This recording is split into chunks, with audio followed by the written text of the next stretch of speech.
to not crash. But um, and when I go on Firefox, there's a bug. So I can't win because I can't send a message here to the team to try and fix it. So I'm doing my best here. I will try and get the program on again for you, but I'm sorry it's crashing.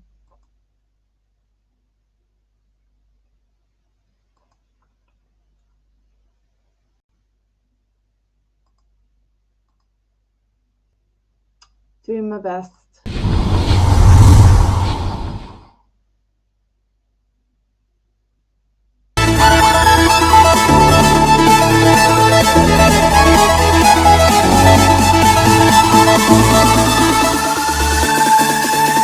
Hi everyone, welcome to Moving On TV, and today we've got awesome people from around the world.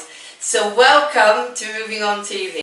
Today I'm talking to Lenny Dougal about an amazing healing technique that she has come up with, which is called the blueprint, healing blueprint, the healing blueprint. Healing blueprint. Healing blueprint. Yep. Healing blueprint. Yep.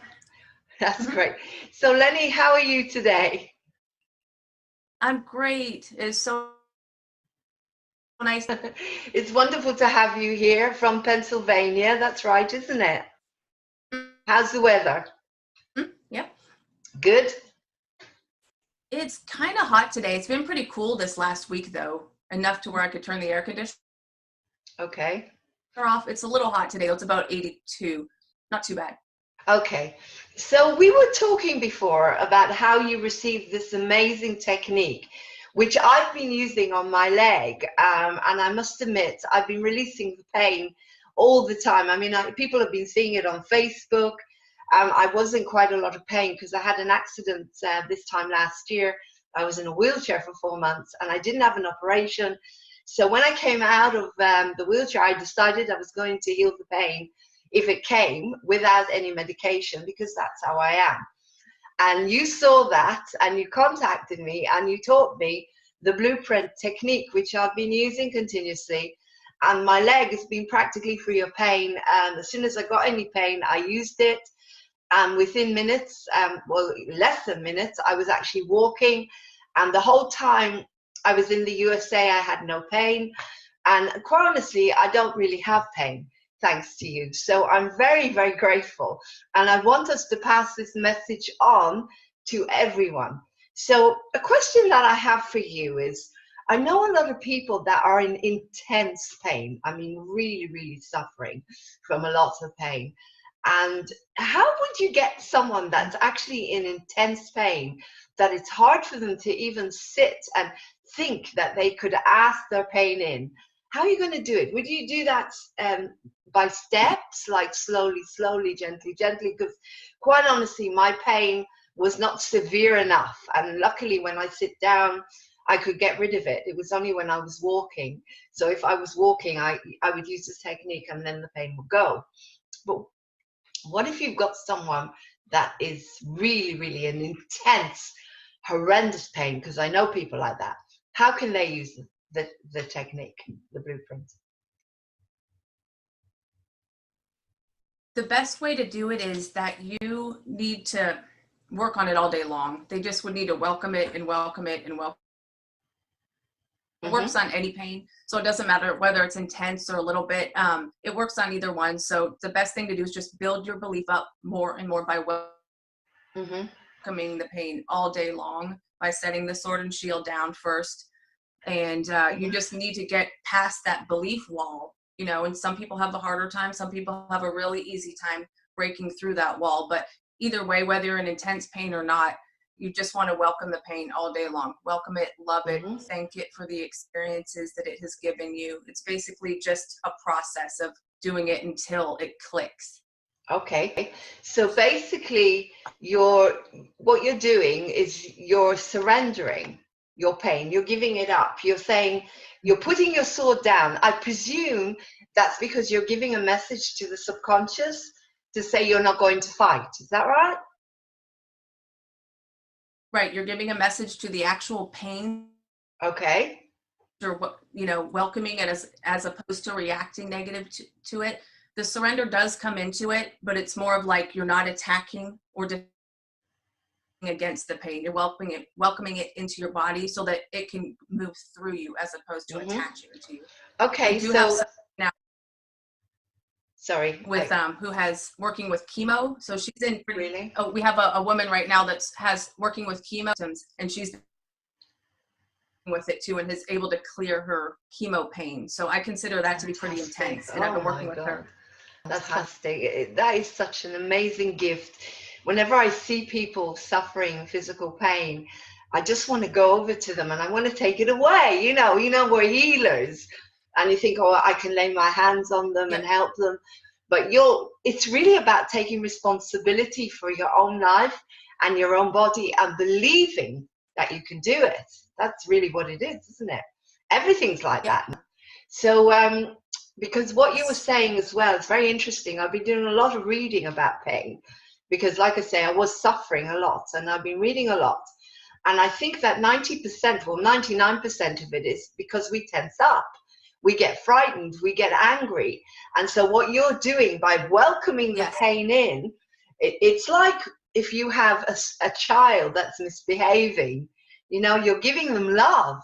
And whenever you give love, then it starts to change because you're reinforcing the love. And I think everything's about that these days, isn't it? So do you want to give us just everything wants to be. Hello? I can't hear you. You still there? Oh, yeah. Can you hear me now? Yes, I can. So okay, good. Do you want to give us a little, like, how do you do the session?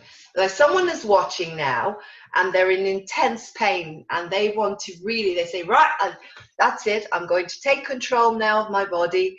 I'm going to do everything I can now. I'm going to follow what Lenny says. So what are the steps that they need? Sure. The first thing that you want to do is imagine that you're holding a sword and shield or whatever you to defend against something. I personally like to use a sword and shield. You're going to imagine yourself setting the sword and shield down and then walking up to an imagined or sacred space, the door opening, and then your issue, say neck pain, walking through the door, and you welcome it. You say, well, my home, thank you for the experiences that you have given me, or welcome to my meeting space or home. I love you. Take a second to love it and thank it for the experiences that it has given you. The script that I use is I set my sword and shield down, walk up, hi, neck pain, welcome. Thank you for the experiences that you have given me. Something about that sentence, thank you for the experiences that you have given me, is magical for me and it works really well. Then I take to thank it and love it. And then the exercise is over and it only takes 15 to 30 seconds. It's really simple. Okay, that's fantastic. Thank it and love it. And then the exercise is over and it only takes 15 to 30 seconds. It's really simple. Okay, that's fantastic. So you basically take whatever represents to you violence. So for example, you said boxing gloves. Yeah, if someone felt that boxing gloves was a way of fighting, they would take the boxing gloves off and they would put them down on the ground. If it's a sword or guns, you lay your guns down. You literally, and you can actually feel. Yes. I feel it. I feel the relief. The minute I take something that I consider violent and put it on the ground, my body goes like that. The relief comes. And then you invite the pain in. So for example, if it's pain in the neck, I actually call it pain in the neck. So I'm giving it a name. Or pain in the leg pill. You can give it a name. And then you can be creative, because when I started to do this, Lenny, I was laughing so much because I was creating my characters, because I'm an actress and a director. So when pain in the neck came in, I could see them, what they looked like. I sat them down. I put cushions around them, started getting someone to massage their feet. I brought in belly dancers, to give them entertainment.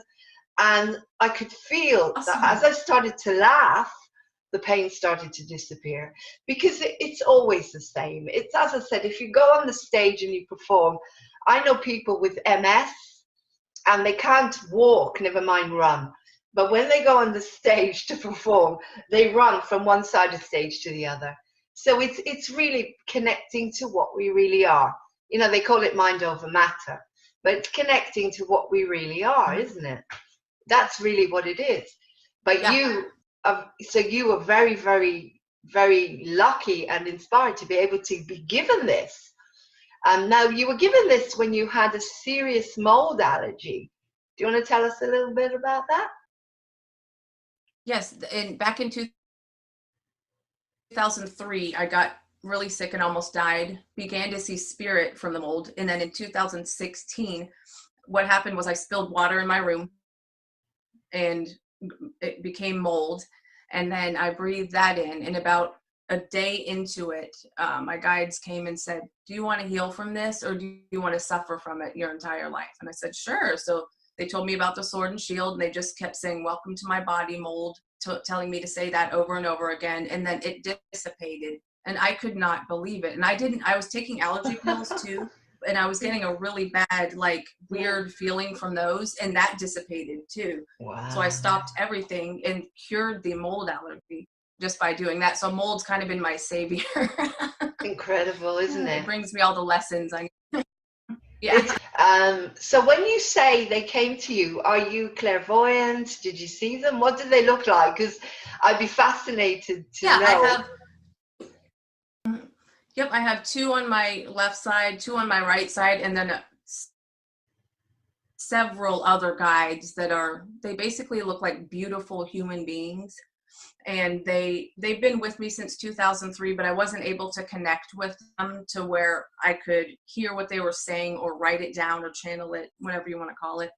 And so they were with me the whole time during this experience, and they always are with me, but they were able to come through really strongly this time and spread their message, to how to heal this time. So I just kept going, are you sure? Welcoming the mold, that's the last thing I want to do. And they said, yeah, just keep welcoming it to your body. I was like, okay, welcome to my body, mold. I love you, and then it worked. I couldn't believe it.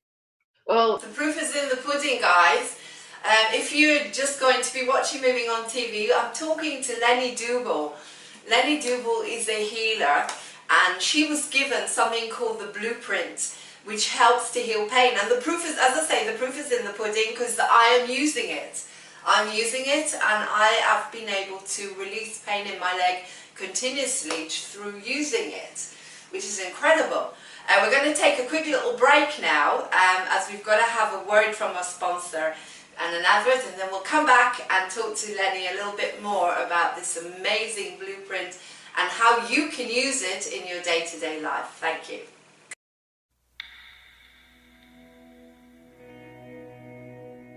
Hello, my name is Martin Oswald of Martin Oswald Hypnotherapy. I specialise in smoking cessation, weight loss, phobia release, stress management and hypnobirthing.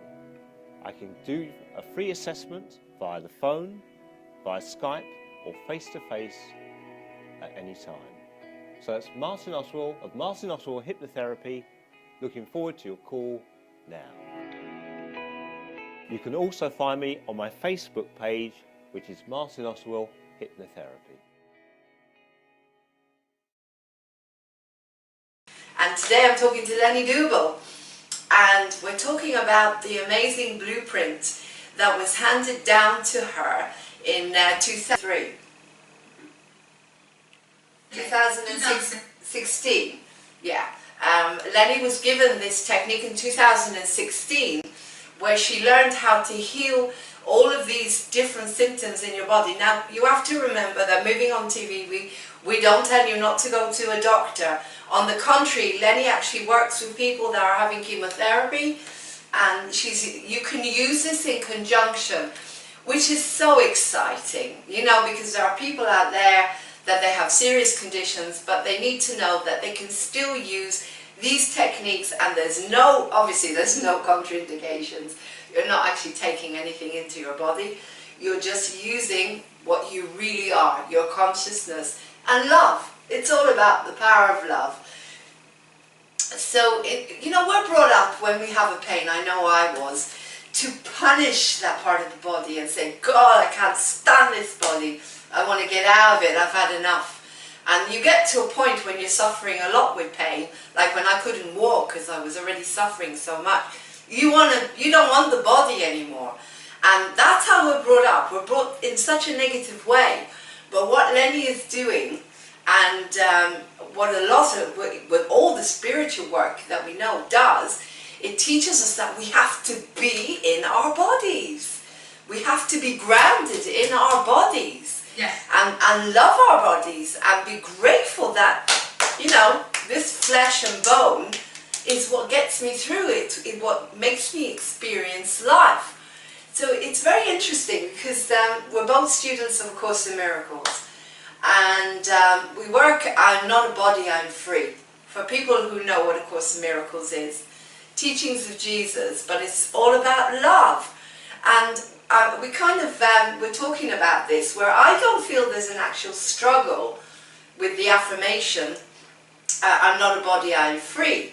Because to me, everything that I'm taught through A Course in Miracles and spirituality is, it's not that I'm not a body, it's a metaphor. All it means is that I am not attached to this body. That's how I see it. So I am able to rise above it. And to a certain extent, we work together, yes, but body, you listen and you work with me. You know, I'm still, you know, kind of in charge here. What I am inside, and therefore we work together. And what you're saying is the only way that we can work together is by loving this flesh and bone and this shell that we call a body, and making it feel good, dressing it nicely, making it look good, but making it feel good inside. And so you believe that everything, every pain we go through comes from our emotions and things that we've gone through, like grief, and therefore the body reacts because it can only do so much on its own. Is that right? Yeah, it can. Yeah, it can. It's almost like you've taken the power away from it over the years by learning that the body isn't important. You just want to give the power back to the body to heal. You know, that's a big part of it.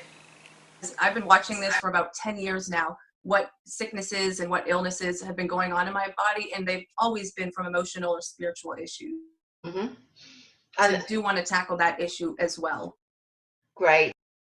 So you've got to get to the core. I mean, again, you've got the journey work, you've got Louise Hay, all of our metaphysical healers. If we go all the way back to Myrtle Fillmore, I study unity, silent unity. Myrtle Fillmore in the 1980s, the end of last century, she actually, well, century before, sorry, she actually was, she had TB. And they told her she was going to die in 4 months, and she loved her body back to being well again. She literally lay with herself every day for about 2 years and loved every part of her body back. Now, I was going to do that. I was going to lie there every single day. I tried it, and I said, I love you, my leg, I love you, my kidneys, I love you, and thank you. But, you know, who wants to wait 2 years, you know? So when you came to me and told me, Lauren, you can do this just like that, I thought, well, there you go. That actually fits the way we live these days. Well, because we live in a consciousness where everybody wants everything very quickly, don't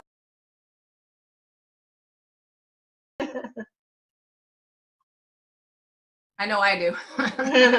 I'm not patient. Sat under a tree for years and years and years trying to figure all this stuff out. But the way we live is people want everything very quickly. Everything is texting and emails, and people don't have time to sit and to heal themselves for hours and hours and hours. So this is a technique that everyone can use. It's like taking a pill, but you're not actually taking a pill. You're creating the health and the healing inside yourself without needing to take medication. Like myself, I don't want the side effects. I don't want the side effects, and therefore I cannot take medication. So if you're like me and you've chosen a journey like that, then you can use this technique, and within seconds, minutes, whatever, you will start to definitely feel a relief.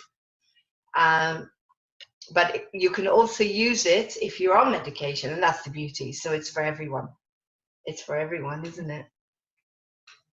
So Lenny, how are you going out and promoting this? Are you going to write a book to teach people? How do you feel that you're going to go out and promote this? Well, right now I just use our websites, egointegration.com. All of the exercises are free on there. And then the other website is called wholeworldpeaceandtarot.com. And that explains my journey with the ego. And it's our website, but it has a lot of things about the ego on there, that the beginning of how all of these exercises came about, you know, with my relationship with the ego, loving the ego. So that's how I've been promoting it on Facebook, things like that. It hasn't gotten very far yet. We're just kind of in the beginning of it. So far, Yeah. like that. Okay, so do you want to give me those websites again? So the first one, what was the first one? The first one is called it's Whole World Peace and Tarot, word obviously, .com. www.wholeworldpeaceandtarot.com. Okay, that's the first one. So if you go on there, you can connect to Lenny, and the other one is egointegration.com. www.egointegration.com, and you get all the exercises for free. Now, how incredible is that? And so you've decided to give everything from here, from the heart. You've been giving away these exercises. This is incredible, because there's so many people out there, those that have so little, they worry themselves to death, and then they get sicker and sicker and sicker. And so you are giving these people everything, and that means so much to me, because I always think that, you know, if you're given something like this, you have to give it away. You have to be able to teach it to everyone. So that way everyone can benefit from such an incredible gift. It's wonderful. Thank you, Lenny. Really, really appreciate this. It's wonderful. What else would you like to say to our viewers? Because this is an opportunity for you here to talk to our viewers all over the world and to get the message out. So what would you like to say? Well, obviously, first I'm going to say you want to work with your ego and welcome your ego. That is the only reason that I'm doing healing work. It came natural. It's you connect with every aspect of your body. Secondly, every issue in your body has a separate essence. So say, for instance, with you, your pain and shoulder pain are going to be actually two, unless it's in one spot, and then your leg pain is going to be separate. So you want to work on them separately and do each issue one at a time, welcoming them, and don't give up. Do not give up. Keep going. Eventually it'll click, and then you'll feel like the most powerful being in the world when that does happen, you know. But it can be frustrating, because until your belief kicks in, you're going to be like, oh, this might not be working for me. That's how I felt the first day. Okay. I kept telling my guides, this isn't working. I don't know what to do. Excuse me. That's really, really good. It's really good to tell people, because not everyone is practicing this day and night like I be talking to Lenny here. You know about Moving On TV. You know we only promote things where we believe in what we're promoting. Amazing people that are changing our world. You know, and I wouldn't be telling you this because people know me. They know I'm genuine. They know my life story. Everybody knows. And so basically, as you say, take it slowly, slowly. So as you say, it took a while for you to kick in.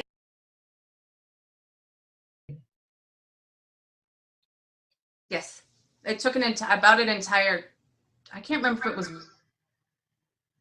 1 or 2 days with the mold. Some things have taken a little bit longer, but I've systematically gone through every single issue in my life and healed like 99% of them this way, using the healing blueprints. You can use it for anything, whether you want more of something like abundance or you want less of something like pain.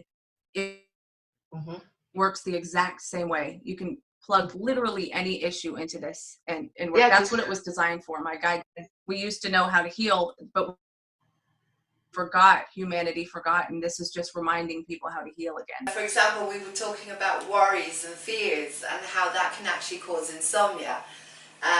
People don't sleep very well. I don't sleep very well. I haven't slept very well since I had a lot of grief and loss last year when I lost my father, and I had big issues with my family who don't talk to me anymore. And I find that when I go to sleep at night, it seems to come back. Everything seems to come back. My head is like a washing machine head. It goes round and round. So what would you advise for someone like myself who doesn't sleep very well? How can they use the techniques? Because I know loads of people are suffering from worry about money, and which is causing a lot of depression and insomnia. Well, I've actually personally worked with the word worry. You do the same thing. Set your sword and shield down, and open the door. Welcome worry in. Thank you, worry, for the experiences that you have given me. I love you. Take a second to really deeply love worry, and it has helped me sleep really, really well. Worry manifests as insomnia, OCD, fidgeting. That's how it shows up in your body, mind racing and things like that. So I personally just happen to be working with worry these last couple of weeks and have gotten the best sleep. Wow. I couldn't sleep either. I've never been able to sleep. But you can actually invite good sleep into the healing blueprint if you want to. That has a different energy. Yeah, because you mentioned that. The same way you set the sword and shield down. Okay. Yep, and then you just welcome good sleep into it.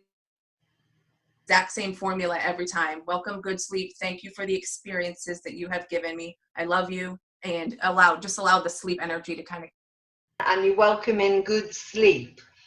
But then do you also still welcome in the insomnia at the same time? You can do that also if you want. You can personally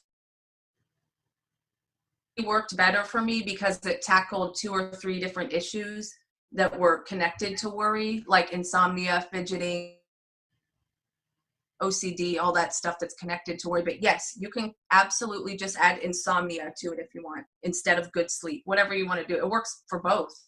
Okay, so you recommend to work on each issue separately. So you're giving it your full attention again to make it so, as I said, for example, if you've got an issue like insomnia, which is causing lots of fidgeting and depression, which of course it can, because you're not having a good sleep. And sleep is very important, especially if you're not very well. It's the way the body renews itself. You need to sleep. Our immune system needs to renew itself. So, for example, if you have, like I said, if you've got insomnia, so you recommend that you do maybe 1 session on welcoming in the insomnia or the bad sleep, and you do the whole process, and then you welcome in good sleep, and you invite it in and you make it feel good. So it's becoming part of your universe. Is that what you mean? Yeah, because you're healing the insomnia, and then you're welcoming the good sleep. But I think that it would just work if you worked with insomnia too. Like I said, I was working with worry and good sleep, and worry healed OCD fidgeting issues, and then I welcomed good sleep in, and that seemed to have a really strong energy that put me to sleep. But yeah, you can do all of them or just work insomnia if you want. Whatever your intuition tells you, listen to that. But yeah, you can do all of them if you wanted. That's fantastic, Lenny.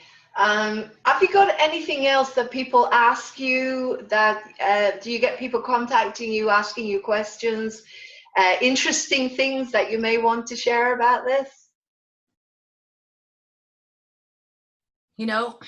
People don't really have that many questions. They're more connected. The question connected on which issues to welcome in. I do this every time in every one of my sessions. I say, do you have any questions? And nobody ever has questions. They're too scared to ask them, or if I don't know what it is that, that there's, I haven't had any weird questions asked to share. Sorry. Great. Okay. So, because it's really interesting, you've gone a step further then things like A Course in Miracles, where we're told that the ego is what causes us all our problems. But again, it depends on the interpretation, because it talks about not having the separation. So again, to me, you can interpret everything the same way, because the new consciousness is about joining everything. So why not bring the ego in, bring the worry in, bring the fear in, instead of pushing it away? So you've gone to a higher stage, to a higher vibration now. And as I say, a lot of the energies that are coming down to us are on a higher vibration. I think every sage that we've had, every teacher that we've had, could only use what they knew. And now the energies are becoming stronger and stronger. I was talking to an angel healer the other day, and she told me that apparently there are other planets around us. Now, I don't know, but she seemed to be very, very strong about her beliefs. And on every single planet, there is equality, except ours. Isn't that interesting? Everyone is looked after. Everyone has got enough food and enough. And apparently, because our consciousness is changing, all these beings are now coming through, and they're going to help us. And that's why we have people like Lenny that are doing what she's doing. That's why we have people like Casey Armstrong, who's doing World's Most Amazing People, a radio station where he puts people like us on and promotes it all over the world. And that's why I created Moving on TV, because I want you to know the good stuff. I want you to know that there is hope, like my name. I want you to know that you don't have to suffer needlessly. And this appeals to every single person, not just if you have a bit of a headache or you're healing from a broken leg like myself, but if you're suffering with cancer or anything, and you're still going through your medication and whatever it is you need to go through, Lenny is giving you a gift where you can reduce the level of your pain. Now, between you and me, Lenny, there's a payoff for everything. And if people are given this on the guilt, we're giving it to them on a platter. They don't have to pay anything. All they've got to do is sit for a few seconds a day and say, I love you, my pain, and there you go. I want you to understand that I'm going to work with you. It's not a huge thing that people can do. And I think that if people are not going to do it, it's because there's something underneath it. There's a payoff of some kind. When people suffer all the time with pain, and again, I'm not being patronizing, because I don't, that's not what I'm trying to say here. And I'm talking about, for example, my mother, bless her, who has passed. She was always sick. So when she healed, she had to get sick again. She had to get sick again. I think some people get sick because they don't have the opportunity to rest. And their body is saying, you know what? You're going to have to rest now. You've got no choice, mate. Don't you think that? There's a payoff. And again, this is not patronizing. I'm just being honest, because I know that myself. I know sometimes we need attention, and then we get more pain and more suffering. But everyone is an individual, and you need to sit with this and try to understand your own situation. But I know, how, as I say, how I was brought up. So how do you feel about that? When people are not healing, do you think it's because there's something inside them that needs that attention? Yeah, it's more like, yes, I agree with that. Absolutely. It's just, you're just being honest. And it's more, I think it's more like people become addicted to the pain and they don't know any other way. So they're not able to release it, or that seems to be, I don't know for sure. I would never ever want to talk about anyone in a negative way, but I agree with you there. Yes, it's like people become addicted to it. It's all they know, and they think that's all life can be for them, Yeah. And it's, I'm not judging anybody. I'm not judging anyone, of course, right? Because that's all my mother knew. That's all she knew. She just knew how to be sick. Yeah. And, had a very good teacher. And I thought to myself one day, you know what? I don't want that. I don't want to think like that anymore. And someone very clever said to me, well, what about thinking about your mother when she was a young woman? Because she was full of vibrancy and she was very happy. So if you have been brought up in a certain way where your parents were always suffering, always in pain, then why don't you do what this person said to me? Think about your parents when they were actually happy, when they weren't laid down with all of this suffering. And then you can model them, and then you can start to feel better, because we do take on a lot of the suffering from our parents. You know, we do suffer, you know, what our parents like, they kind of like karma, but we can get rid of it. We can say, no, I don't want it. And that's why people, amazing people like Right. Lenny, have come here to teach us. And so we've given you the websites, and Lenny has told you about how she's been healing everything from mold infections to colds to insomnia. And, you know, a lot of people are walking around with chronic problems, aren't they? Problems that they go to the doctor and they either get given loads of medication and can't get anywhere because they get the side effects, or problems that there is really nothing to heal them with except doing stuff like this. And of course, I mean, where does it come in as well? Nutrition, like looking after your body with proper nutrition. Do you do that? Do you have any special diets that you're on? No, I always laugh because I'm not your typical teacher. I love junk food. I'm not into any type of organics and things like that. I truly believe what you believe you put into your body is good for you. Okay. So to me, junk food's healthy for you, but you can't eat the junk food with the fear that it's going to be bad for your body. You know, you do in yourself to eat with love, to do everything and learn trust for whatever you're taking, you know, because you can actually do damage by eating only healthy foods and having fear of junk food. You know, any type of fear is going to cause chaos in your body. So I learned to drink tap. I only, you know, I'm like I said, I'm not your average teacher. I don't do yoga. I listen to like really hard rock music, you know, so those things bring me joy. Those things bring me happiness and health to my own self. But yes, I do agree with you. If you're loving the nutrition and what you're putting into your body, will do you good. If you believe that it's going to, as long as you don't do it with fear, you know. Wow. Because you do look at these 90-year-old people or 100-year-old, they're still smoking, and they smoke and they smoke and they love it, and they're still here and they're healthy. And yeah, I've heard this before. Someone did say that to me. It's like when people bless their food and they know that this food is going to do them good. So everything is really in our mind. Everything is in the mind, isn't it? Mm-hmm. Yeah. Everything is in the mind, so we can change anything. So if you're eating that beautiful bar of chocolate, enjoy it. Enjoy it, and then it's going to do you good. Mind you, I must admit that since the menopause, if I have dairy chocolate, I can flush so quickly. So, you know, but I haven't got there yet. I haven't got to the level where I can eat whatever I want. Probably because, as I said, when you're in a very balanced state and you're feeling very good about everything, I think you could eat anything. That's my personal opinion, and I've done it. But when you're going through more stuff in life, that's when I think you need to make sure that you look after yourself better. And, you know, and if you have got any inconsistencies or weaknesses in your body, then be kind, because it's all about loving and being kind to your body. It's all about love. Okay, just before we end, Lenny, just a little bit about yourself. So you live in Pennsylvania. Do you have a family? Do you have children, or is it just yourself? I do not. I have a cat. Hey, yes, cats are wonderful. Great teachers.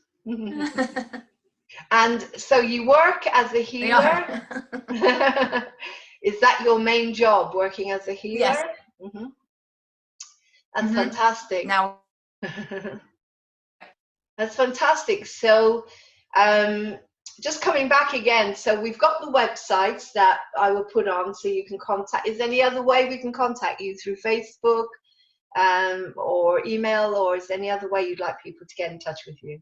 Yeah. The email address, I can give you mine if you want. My Gmail. It's Okay. Dubel, DUBELLENI. Okay, at I will pass gmail.com. on. I will pass on Lenny's email to anyone who wants to keep in touch with her. But they can get in touch with you on Facebook. Do you have a Facebook page for this, or is it just your private Facebook? Yeah, we do have an ego integration on Facebook group page, and then we have wholeworldpeaceandtarot.com Facebook page, and then most of it I just kind of put on my own page, and I am is also one of the Facebook pages. That's wonderful.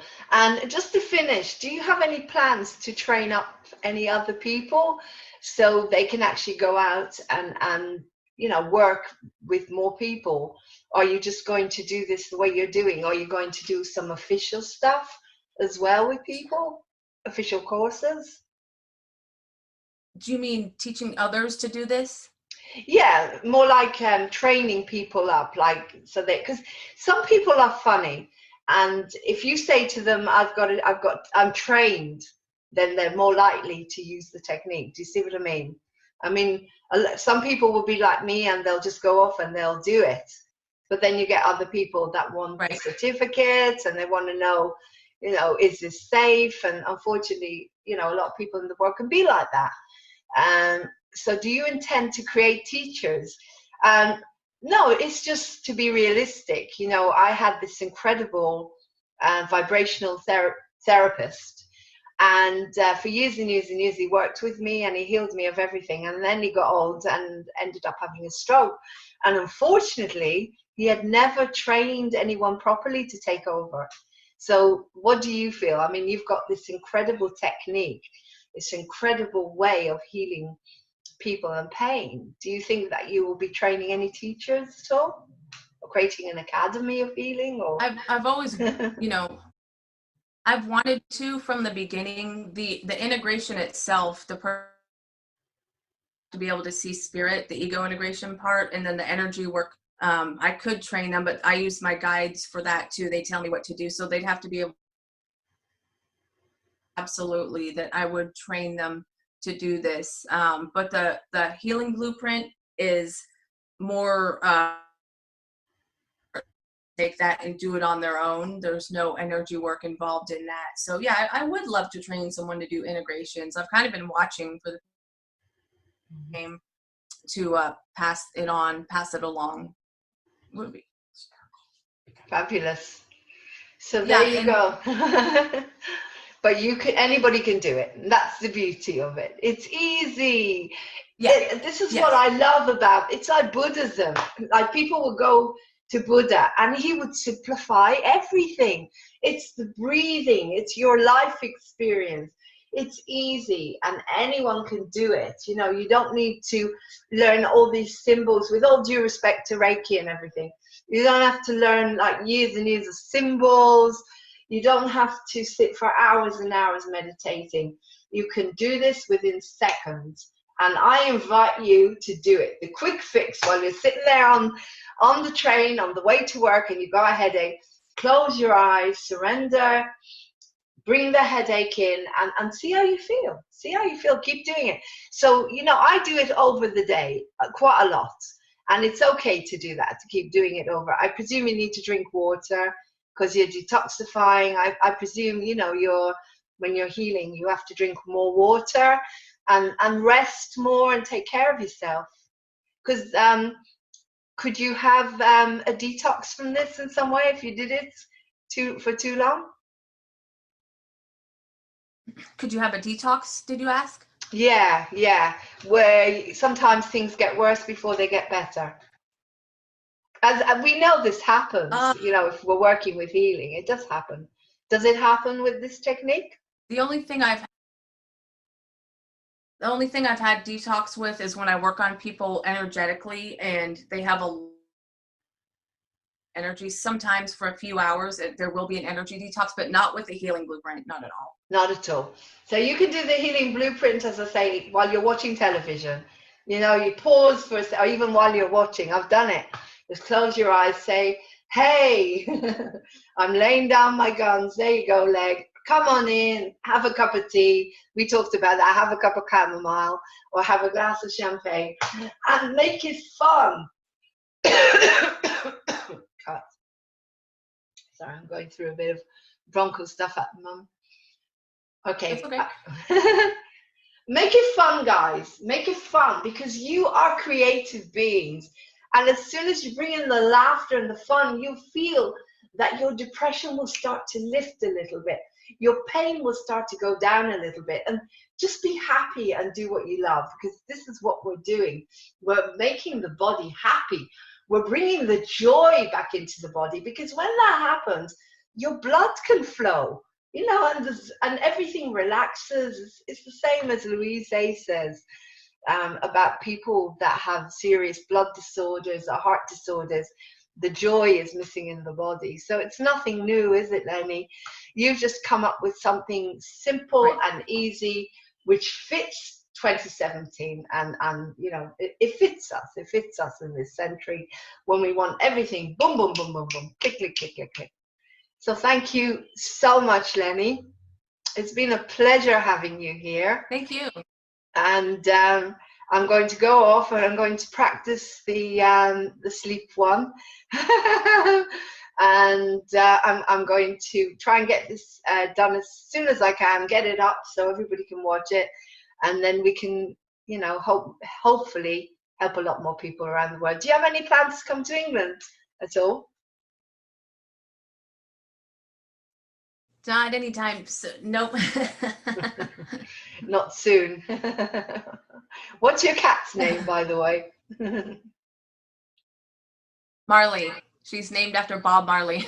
Oh, really? Bob Marley. Oh, wow. Now, cats are the best healers of all. I've got two, and if you look at them, they are just totally in the moment, totally at peace. They're amazing. Anyway, so I'm going to sign off here from Moving On TV, from awesome people from around the world. And of course, you can contact me to find out more. It's Lauren with an E at movingontv.uk.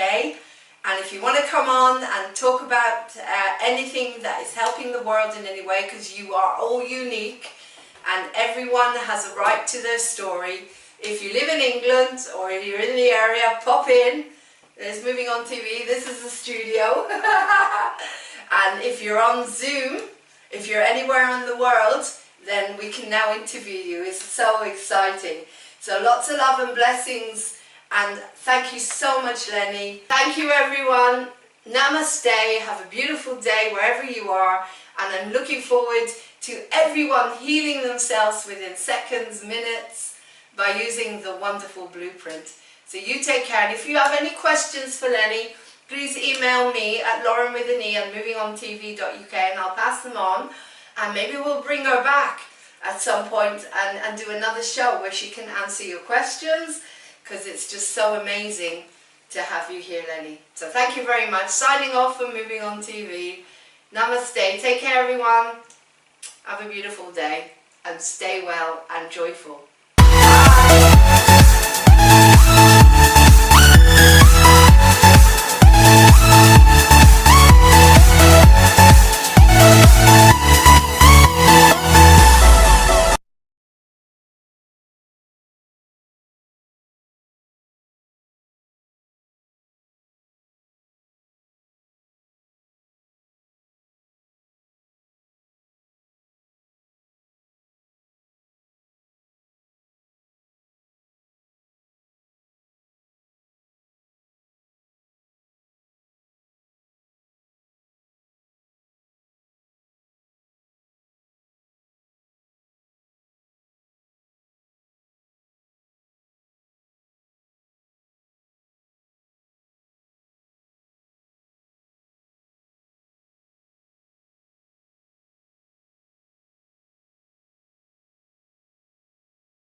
it just demonstrates the basic or the nuance of permissive induction session. You're inviting the client to relax the muscles stage by stage and to help them relax the whole of their body. And then after that, once you've seen or demonstrated that they have absolutely, or they have relaxed all muscle groups in the body, then access the mind, or the conscious part of the mind. Do this by visualization, so they can actually go to a place, a safe place, where they can feel at ease, have no worries, no stresses, no fears. It's their own special place. So again, you use imagination. So essentially, what you're attaining, or trying to attain, is a halfway house. Both mind and body are relaxed, but they're not about to fall asleep or anything like that. But in the actual halfway house, which is waking and sleeping, they allow themselves for beneficial suggestion. It's like an altered state of conscious awareness.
lights up the room. So let's start. Anyway, welcome to Two Awoken Blondes, or Two Awake Blondes. What should we call it, Ange?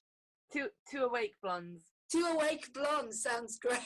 How are you today? What are you doing? Good. I've been out in the sunshine. I got lots of sun and vitamin D. Went to the park, got some fresh air, did a little bit of exercise. So Wow. I'm feeling pretty positive. Isn't it cool? I mean, you go into lockdown and you lose weight. So there you go, ladies. You can lose loads of weight now. Yeah, I've been enjoying the sun. Mind you, I didn't get up till what time did I get up? About 2 or 3 o'clock. I was sitting up all night studying my tarot. Oh, brilliant. Around there. Oh, it's so much fun. I'm just going to close this door so that we're completely... Pardon? I'm just closing the door so that Okay. not be undisturbed, basically. Okay. And just collecting all this positive stuff. And I've got to tell you something here. This is like, you gotta laugh or be really sad here, I don't know. But you know that thing about the man, that the picture of the guy that it said that he was run over by a steamroller and he died of COVID? One of my friends said, oh my God, that's terrible. That's so terrible. How sad. Oh my God, oh my God. How can anybody not get it? It's a joke. Anyway, these are lovely people, but they're just not understanding my jokes, are they? It's just like I love her to bits, so I have to say that. She's my beautiful friend. But still, she didn't get it. Yeah, the mind is very, reactive. The mind is very reactive. Like all of our minds are very reactive. Given whatever, we see the world as we are. So if you're feeling very serious and threatened about COVID, then anything, even a joke's going to be like, you're not going to be able to see the funny side of it. Probably.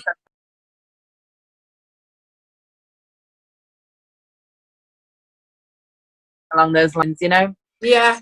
Well, we're here to lighten the load, to have some fun.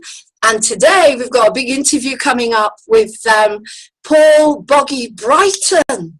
Woo! Oh, the first thing I want to ask him is, what's the Brighton? Why Brighton? Because he lives in Hayes. He lives near. I wanted to know what the boggy bit was. What? I don't know what I thought it was Bogey. What? I thought it was Paul Bogey. I'm sure he's going to reveal everything. I'm sure he'll reveal everything. Pardon? I'm sure it all will be revealed. Can you hear me okay? I can hear you really, really well. Okay, good. Well, let's bring him in before he disappears on us and does a runner. Because you think, oh my God, these women are mad. Anyway, but as I say, we're going to have fun on this program. We're going to do our own little whatever comes to mind. And also we're going to bring on people that we think are going to be a lot of fun to interview as well. So let's bring on Sifu Boggy. A spiritual Jedi. Is that what it means? Okay. Swimming along, I think it's in that vein. Hi. Hello, how you doing? Welcome. Hi. To the, call it again, remind me? Two Awake Blondes. Is that it, Ange?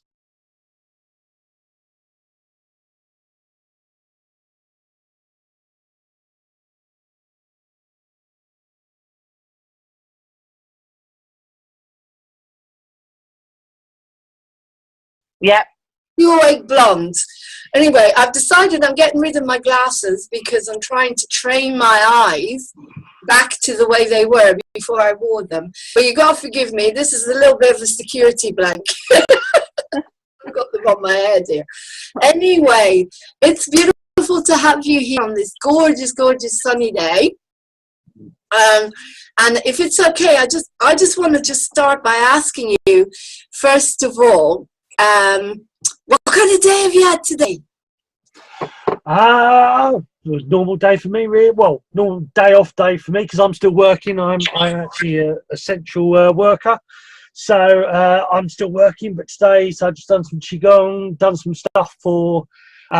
We've got a subscription-based TV network called The Tribe. and so I did a little bit for that, and then I also had to do some filming for my school, my qigong school, which is called a Cup of Chi. So yeah, I've been busy. So Lots of just doing the fun. normal stuff. Lots of fun, basically. Yeah, outside. Okay, if it's okay with Angie as well, I've got another few things before I hand you over to her. I've never shared a program yet, so I'm a Leo, and Angie, what birthday? You're a Libra. Luckily, she's a Libra, because if she was another Leo, we'd get absolutely nowhere. What birth sign are you? Oh. For me, I am Aries. Well, there you go. 2 fire signs and an air sign. Okay, well, yeah, Angie's going to keep everything nice and gentle and grounded. And with me, you don't know what's going to happen. When my burst out singing, you never know. But anyway, coming back to you, Paul. What's the Brighton? Where does the Brighton come from? Brighton's my surname. Oh, is that it? Yeah. Everybody forgets that Brighton can be a surname. In actual fact, Brighton was named after somebody. That's where it comes from. It was Lord Brighton in about the age before that. It was Bridle or Bridlow or something. I forget but yes. I've always been down Brighton, Bournemouth, Worthing. You know, for the last 38 years teaching martial arts. There's all big the coast. People are always. There seems, or in the UK, that there's a lot more people awake in the coast before everywhere else, and so I've always had meditational and qigong is energizing exercises, but it's also self-healing, and it's also there's also is a martial art or defense side to it. So it's always been quite big down there. So down in Brighton, I've got friends down there from martial arts, but I'm also former figure skater, ice hockey player, and there was ice rinks down there as well. Which okay, again, so coming to my second question before I hand you over to Angie, how did this all come about? I mean, what happened? There's always something that happens to someone, or they go through an experience. Where did this all come from? Just tell us a little bit. Go right back to the beginning, because I want to know where all this came from, basically. Well, right. So I was my parents split up when I was around about 6 years old, 7 years old. But I didn't actually get divorced until I was 9. And around about 9, I started, which is sort of this is to do with it, but it's sort of separate.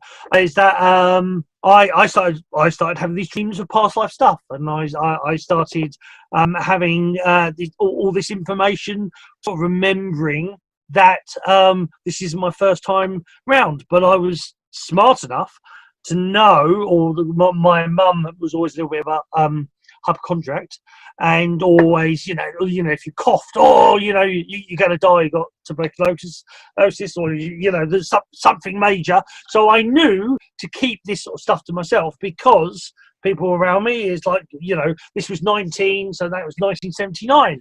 So like, you're a nutter, if you start talking about that sort of stuff, especially at 9 years old.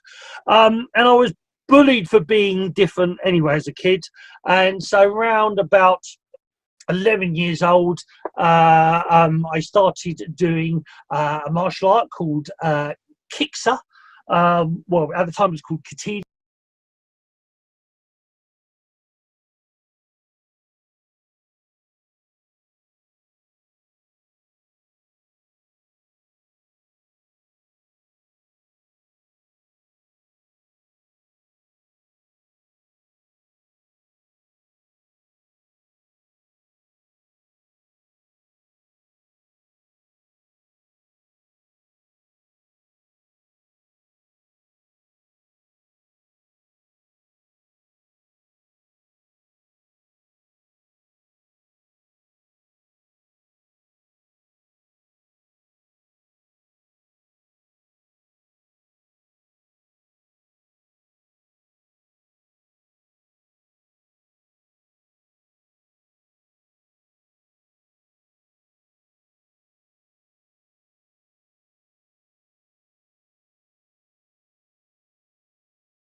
Hey guys, I'm really sorry about this. We just keep crashing. Doesn't seem to be anything I can do about it. It's the internet, but it's a shame because it's spoiling this incredible programs that I'm trying to put on for you. Now, in the meantime, this is the new mission statement for Moving On TV, an up and coming indie entertainment service. We provide quality programming across YouTube, BitChute, and Facebook, MeWe, Twitter, and Periscope and Twitch. Unlike mainstream media, we care about our viewers and show this by providing amazing programming, online programming that empowers and enriches their lives. We challenge the status quo by valuing trust, privacy, and positive connections above all else. Our programming is ever changing and evolving to ensure we keep viewers up to date with the latest alternative news, always striving to uncover the truth between the lies.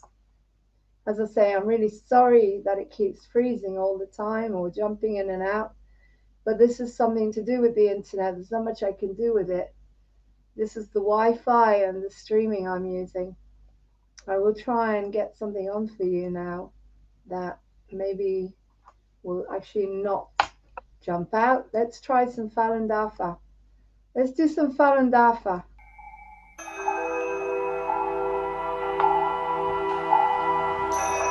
Exercise 1. Conjoin the hands.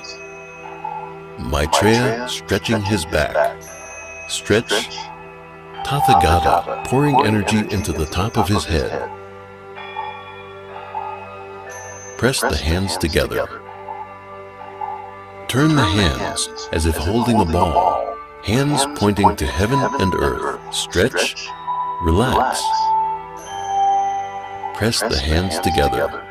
Turn the hands as if holding a ball. Hands pointing to heaven and earth. Stretch. Relax. Press the hands together. Golden monkey splitting its body.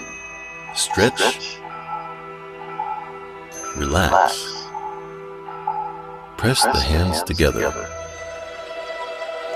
Two dragons diving into the sea. Stretch. Relax. Press the hands together.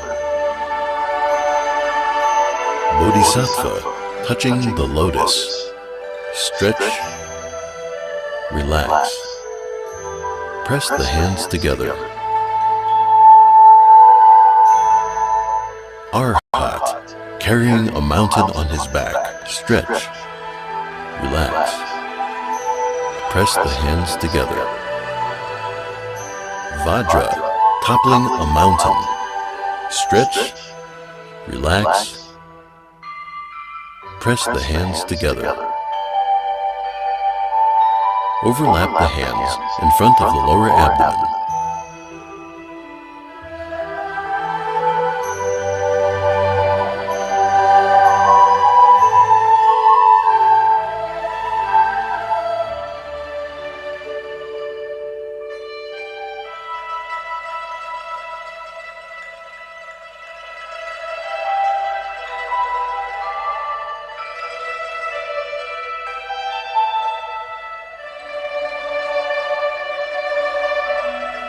Conjoin the hands.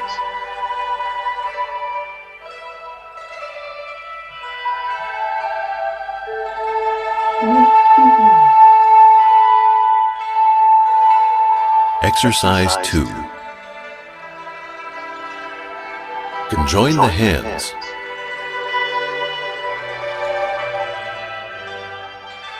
Holding the wheel in front of the head.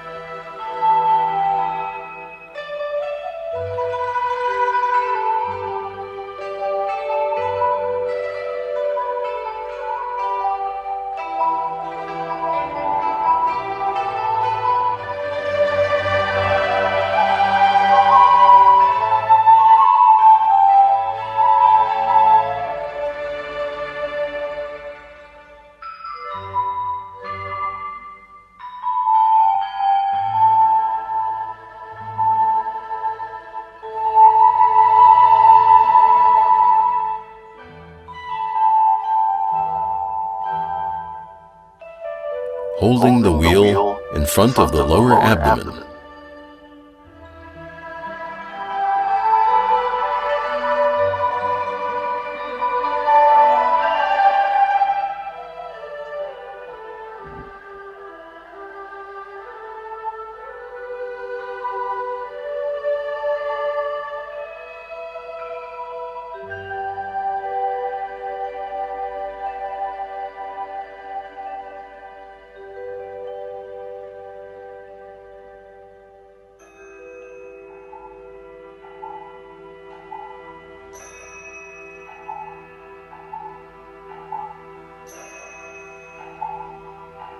Holding the wheel above the head.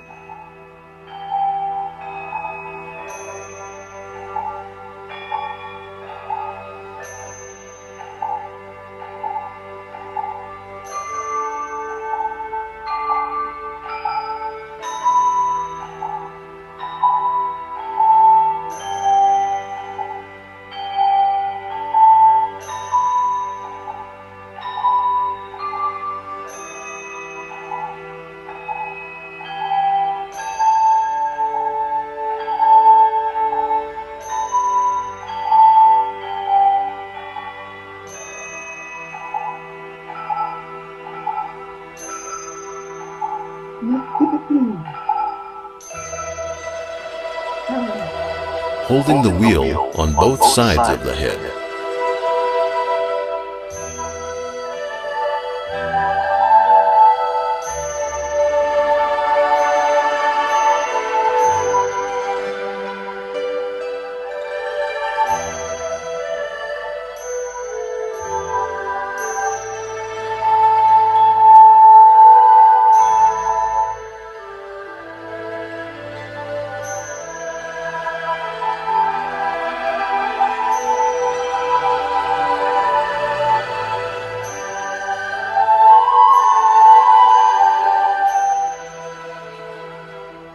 Overlap the hands in front of the lower abdomen.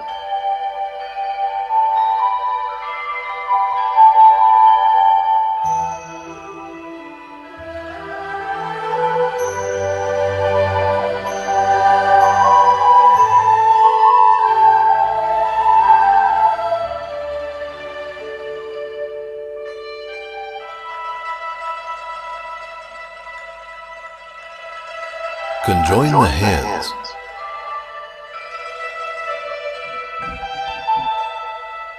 Exercise 3. Conjoin the hands.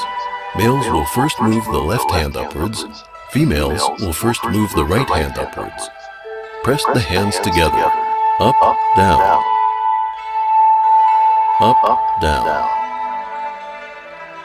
Up, down. Up, down. Up, down. Up, down. Up, down. Up, down. Up, down.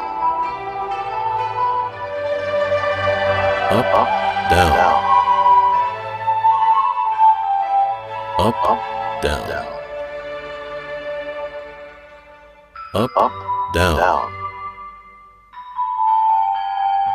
Up, down. Up, down. Up, down. Up, down. Up, down. Up, down. Up, down. Raise the other hand up. Down.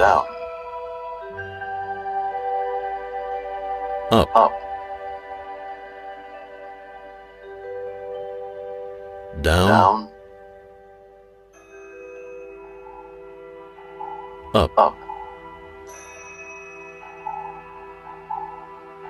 Down.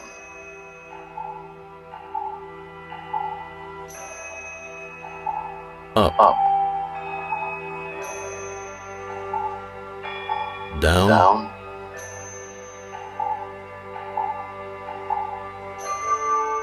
up, down,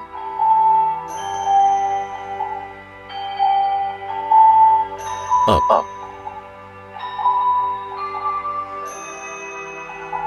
down,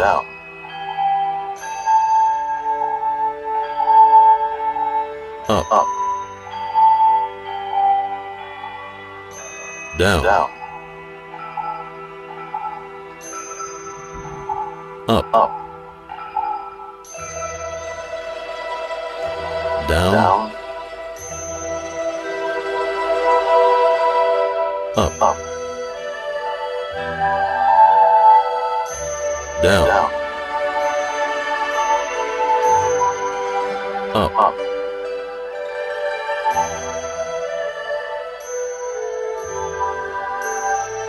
rotate the Falun at the lower abdomen 4 times.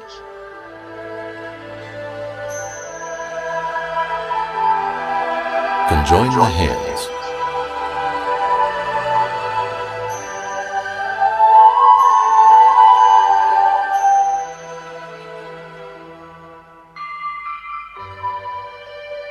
Exercise 4. Conjoin the hands.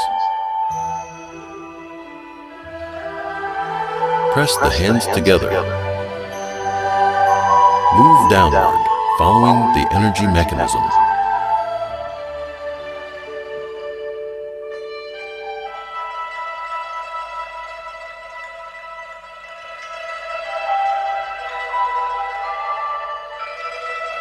The second time, move downward, following the energy mechanism.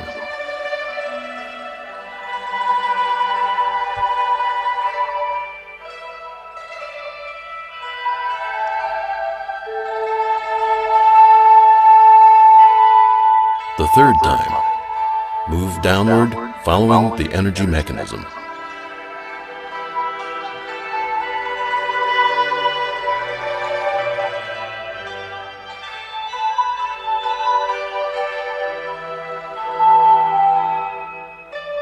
The fourth time, move downward, following the energy mechanism.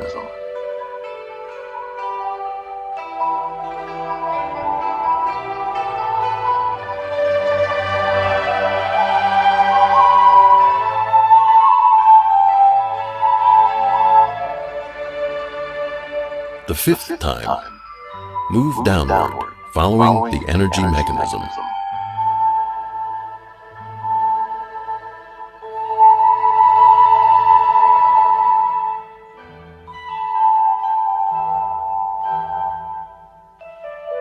The sixth time, move downward, following the energy mechanism.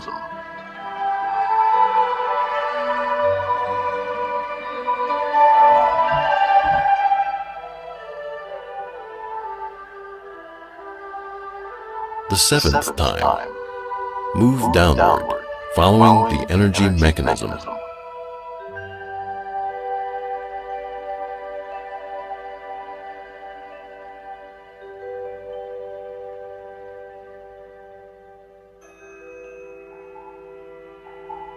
The eighth time, move downward, following the energy mechanism.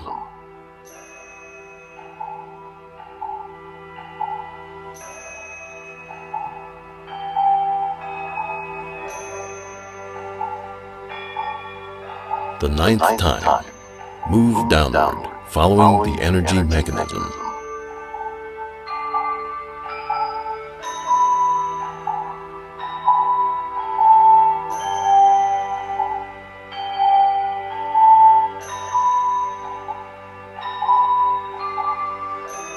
Overlap the hands in front of the lower abdomen.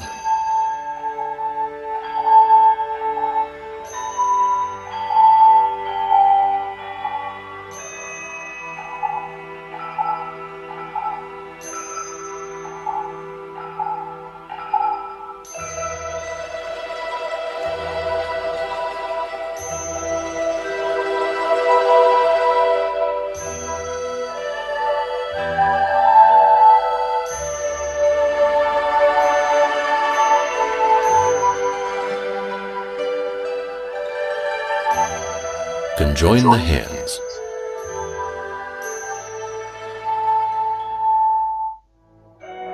Exercise 5.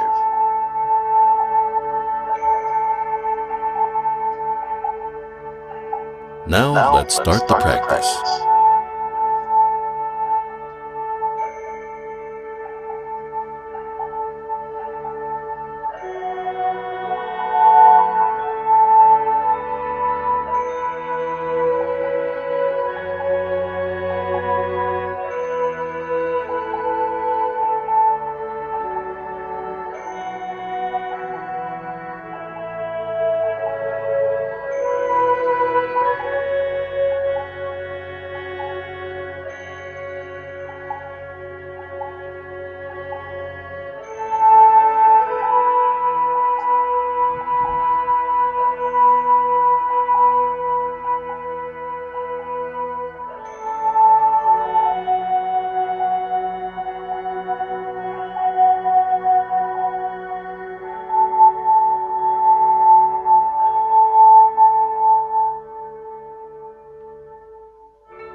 Conjoin the hands. Begin the tranquil meditation.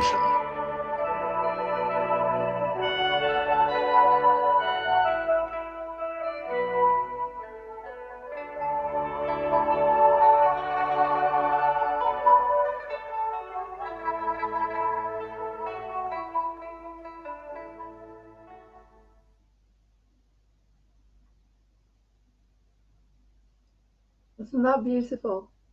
That was Falun Dafa. And if you saw the program with Mitchell 9 months ago, 10 months ago now, when I first started, you'd understand why it's so important to keep doing those. There's another one here somewhere. Very calming, very relaxing. Beautiful.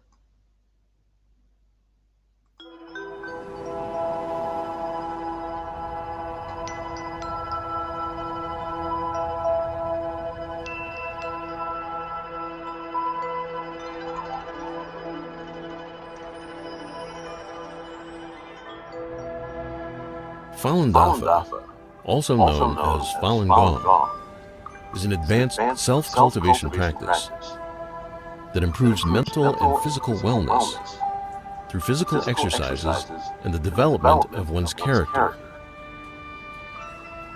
In China, cultivation practices have a history of thousands of years and form the spiritual foundation of Chinese civilization. In 1992, Falun Dafa was introduced to the public by Master Li Hongzhi. The practice quickly spread because of its profound principles and proven health benefits. By 1999, with over 100 million practitioners, Falun Dafa had grown to become the largest practice of its kind in China and around the world. Traditional Chinese medicine focuses on energy channels and believes that the health of the body is related to the health of the mind. Falun Dafa cultivates mind and body simultaneously, improving the body's natural immunity. I had a very, very bad immune system. I was sick all the time. And I came to the practice for spiritual reasons, but I immediately stopped getting sick. I kept thinking, why am I not getting sick? I woke up, what's wrong? As a matter of fact, I go to parties now, and they used to say, oh, give the sick babies to Jeannie, she never gets sick. I feel an energy in my body that's very subtle and hard to describe, but it feels very good. I could have very little sleep and I'll feel awakened, but not like a coffee energetic, like a very calm and collected energy. And that 1 hour can feel like a day, and then I'm refreshed and ready to go. So before I practiced Falun Gong, when I got scolded by my boss or supervisor, I was very annoyed, and immediately I would complain about others, or felt it wasn't fair. But after I started practicing, the biggest lesson I learned was looking inside and always find something to improve within myself. If I didn't like something that another person did, I would think about, oh, I don't like that. I don't like that that person does that. And I realized that it was having a direct effect on my health by having that bad thought about that person.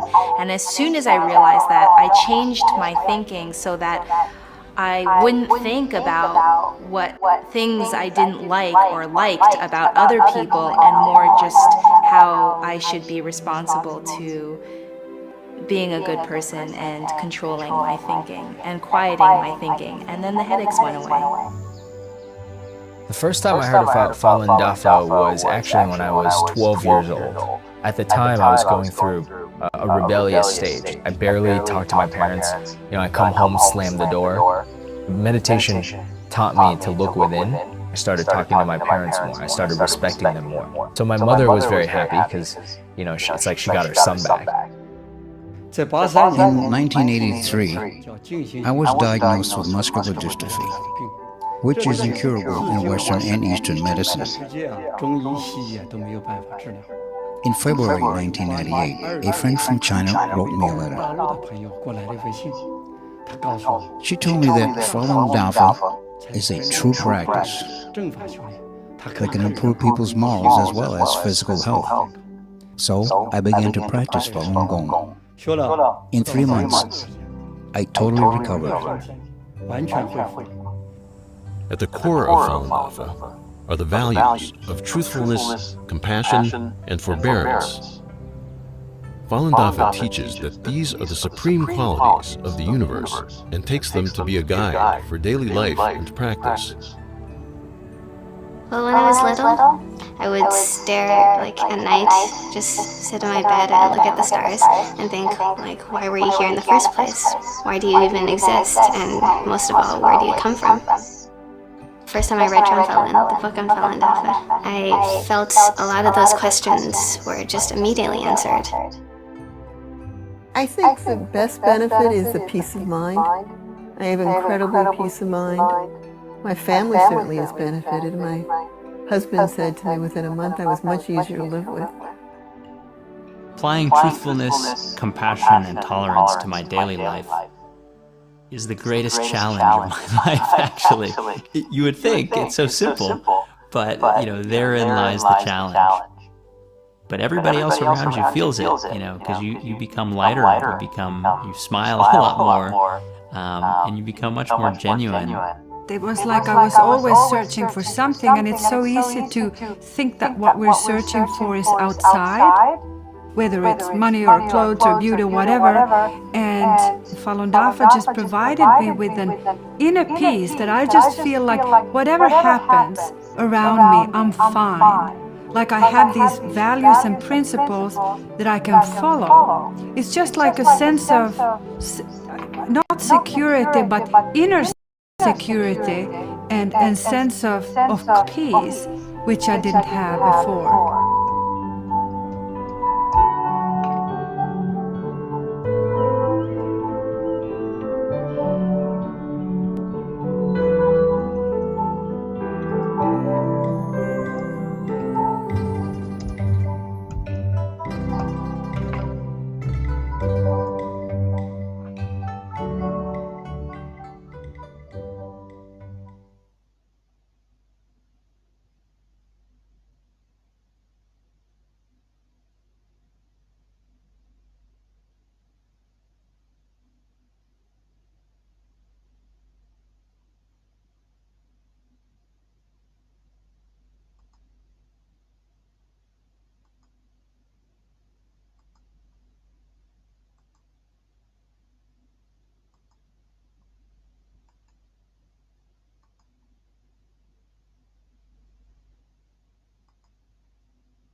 Beautiful souls, easy exercises to do on a daily basis. I'm just downloading something else for you to watch about it. The proof is in the pudding, guys.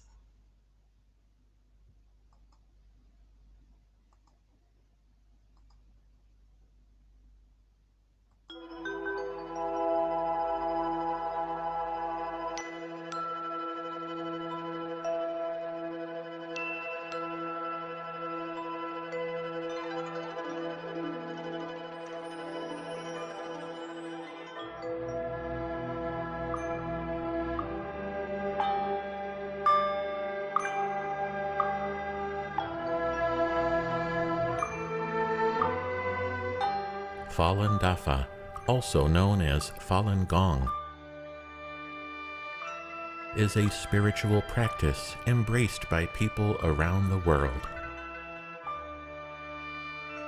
Founded in 1992 by Mr. Li Hongzhi in China, an estimated 100 million people were practicing Falun Dafa by 1999.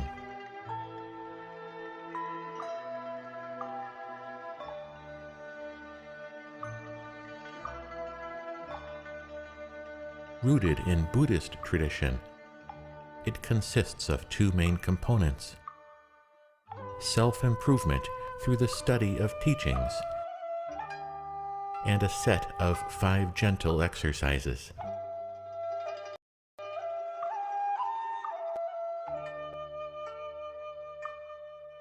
Today, it is practiced in over 100 countries and regions, and Mr. Li's teachings have been translated into over 40 languages.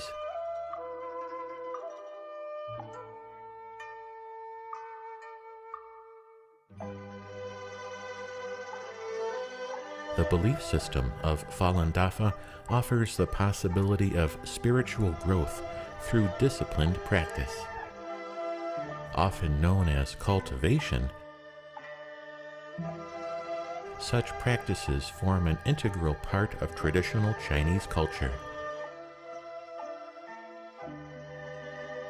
Falun Dafa teaches practitioners to let go of unhealthy attachments as they strive to attune their character to the fundamental qualities of the universe: truth, compassion, and forbearance.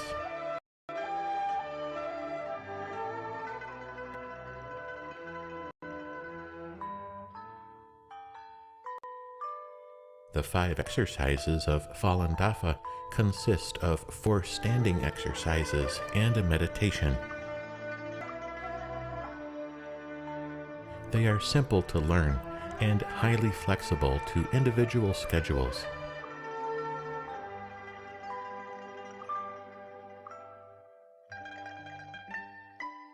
The exercises promote energy circulation, open up blockages, and eliminate impurities in the body. People who practice Falun Dafa often find it to be life-changing. Many experience dramatic health benefits, as well as newfound positive energy, mental clarity, and stress relief. These transformations also manifest externally through improved societal relations. More importantly, many feel that they have found a deeply rewarding spiritual path.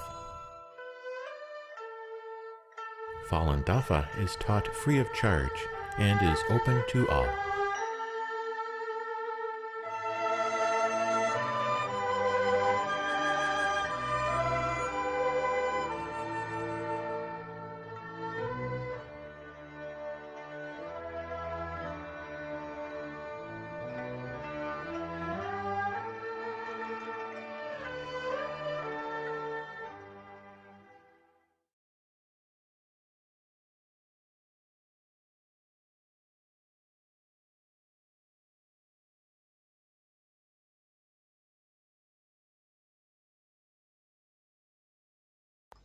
Now, before you watch this video, be aware This sign is a pagan sign. It's a holistic sign that was stolen by a certain group in a certain time. So this is not promoting, remember I'm a Jew and it wouldn't make sense, all right? This is not what you think. Thank you. Please remember I'm Jewish. So it wouldn't make any sense when I'm promoting anything I shouldn't. Right? Falun Dafa is an advanced cultivation practice system created by Mr. Li Hongzhi. It originates from the Dafa, or Great Law, of Falun cultivation in the Buddhist school. The cultivation in Falun Dafa is completely different from the traditional ways of Qigong cultivation, different from the practice theories of other schools of Qigong that cultivate a Dan, or energy cluster, in the body. Falun Dafa cultivates Zhen Shan Ren, truthfulness, compassion, forbearance, the ultimate characteristics of the universe. The Falun, or law wheel, of Falun Dafa is evolved according to the laws of motion of the universe. The rotation of the Falun is synchronized with the rotation of the cosmos. The Falun is a miniature of the universe and possesses the same characteristics as the universe. The principles of the Buddha school, the yin-yang of the Tao school, and everything in the 10-directional world are all reflected in the Falun. This is the unique feature of Falun Dafa that makes it different from any other cultivation system.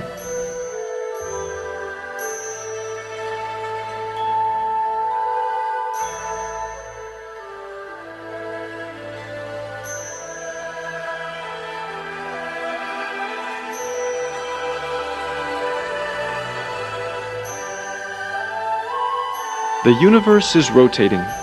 The Milky Way and the 9 planets are rotating as well. Falun is also rotating.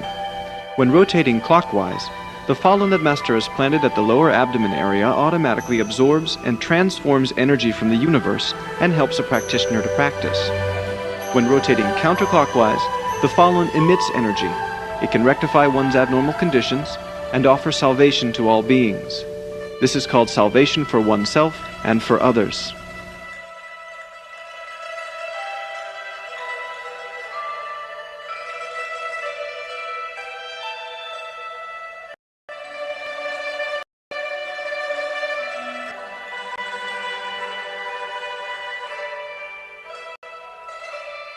The Falun is always rotating.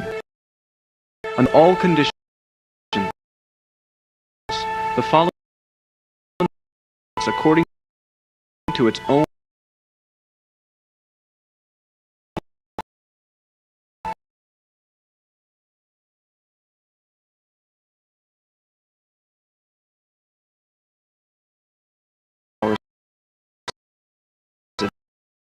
day.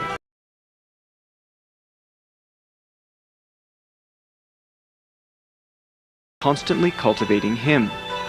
This trait is called the practitioner not practicing the exercise, but Fa cultivating the practitioner. The Fa refining practitioners is one of the most outstanding characteristics of Falun Dafa. At the present time, among all of the cultivation systems within and overseas, only Falun Dafa has solved the problem of finding time for practice, work, and study. Practicing Falun Dafa enables a practitioner to ascend to his highest realm of cultivation through the assimilation to the universe.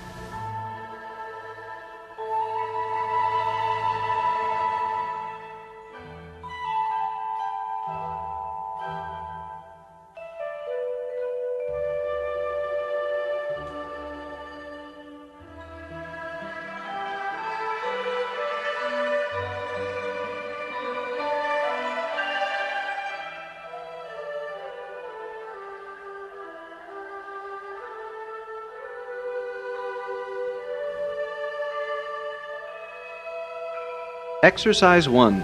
Buddha showing 1,000 hands.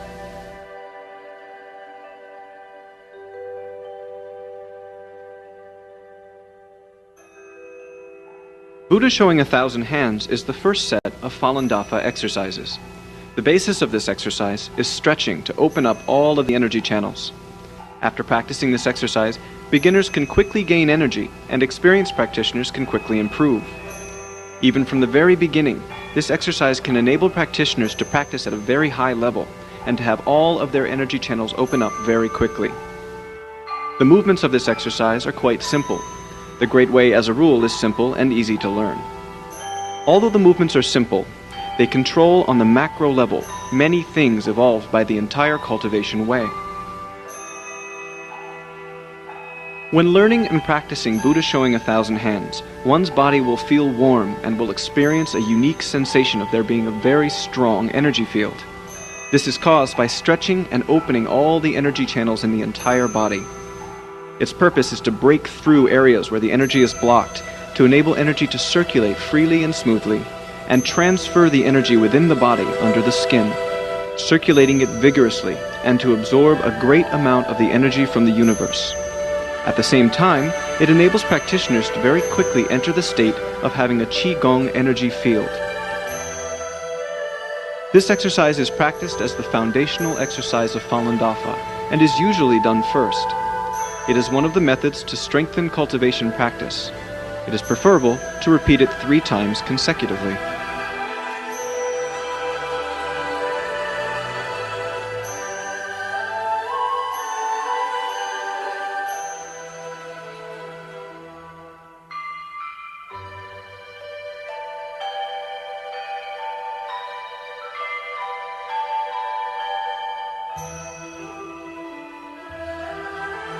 真神合一，动静随机，顶天独尊，天手佛力。"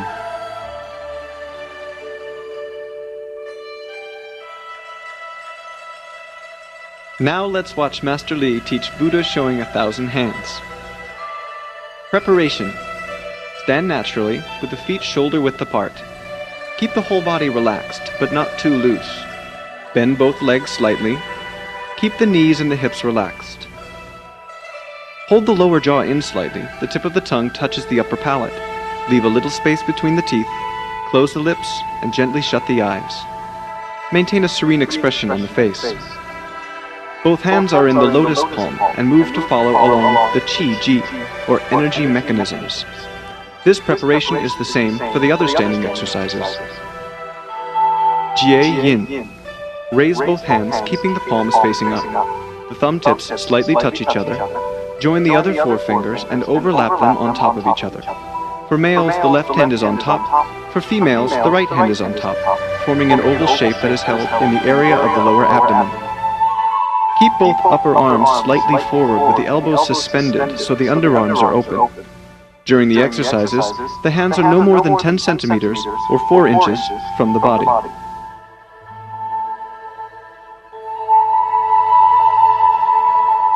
Slowly raise the hands from the Jie Yin position. While raising the hands, gradually straighten both legs. When the hands reach the front of the head, separate them from the Jie Yin position and gradually begin to turn the palms upwards. When the hands are above the top of the head, the palms should face up. The fingers of both hands point to each other. At this time, push the head upwards and press the feet downwards and straighten the whole body. Press up hard with the base of both palms, straighten the body, and stretch for about 2 to 3 seconds. Then, release the whole body into a relaxed state. Turn both palms outwards until they reach the front sides of the head, flex the wrists, and move them down. When the hands reach the front of the chest, the palms will face the chest at a distance of about 10 centimeters or 4 inches. When they reach the lower abdomen area, turn the back of the hands to face each other. And then lift the hands up to the chest and press the hands together, or He Shu. When doing He Shu, the fingers and the base of the palms are pressed against each other. Hold the elbows up with the forearms forming a straight line.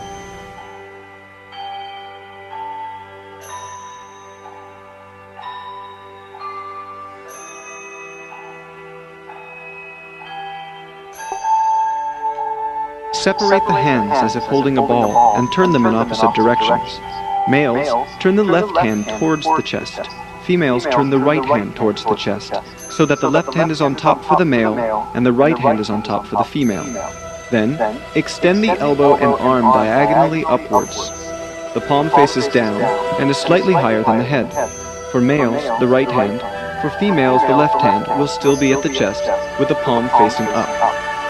When the arm is extended, gradually straighten up the whole body. Push the head upward and press the feet downward. Stretch hard for about 2 to 3 seconds. Then, release the entire body. Move both hands to Heshu in front of the chest. Once again, turn the hands as if holding a ball, this time with the male's right hand on top, female's left hand on top, and stretch. Move both hands to Heshu in front of the chest.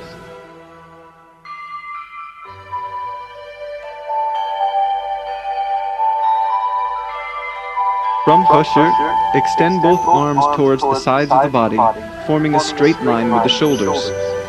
Gradually straighten up the whole body. Push the head upwards and press both feet downwards.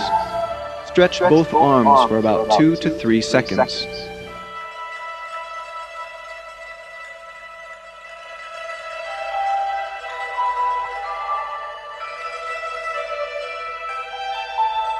Release the entire body.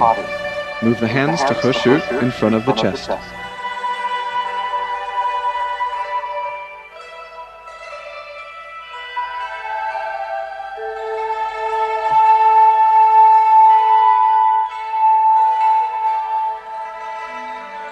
While separating the hands, extend them down towards the lower front, keeping the two arms parallel and straight.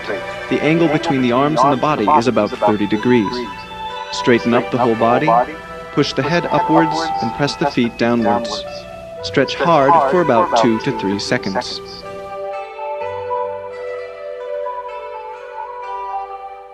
Immediately release the whole body. Move the hands to Heshu in front of the chest.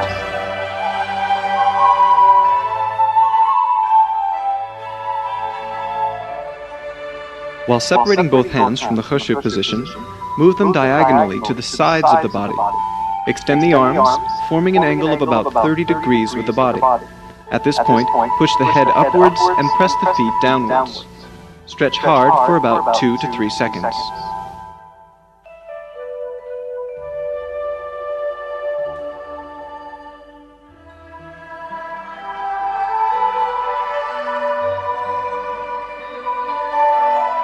Release the whole body. Move both hands to Heshu in front of the chest.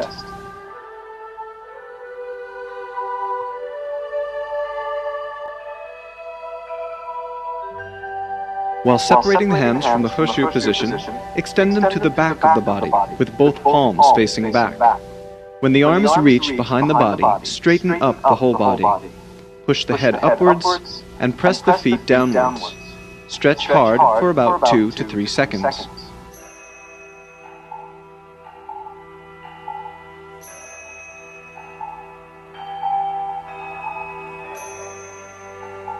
Release the whole body. Move the hands to Heshu in front of the chest.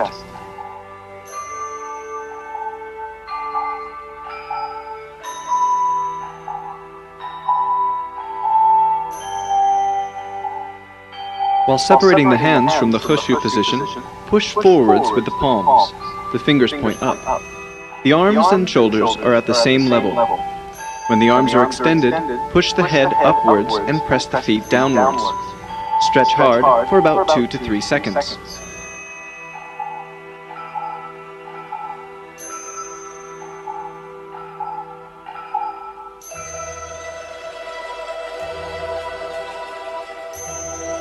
Release the entire body. Move the hands to Heshu in front of the chest. Slowly move the hands downwards, turning the palms towards the abdomen. When the hands reach the lower abdomen area, overlap the hands. For males, the left hand is inside. For females, the right hand is inside. The palm of one hand faces the back of the other. The distance between the hands and between the inner hand and the lower abdomen is about 3 centimeters or 1 inch. Overlap for a while, then Jie Yin. Exercise 2, Fallen Standing Stance.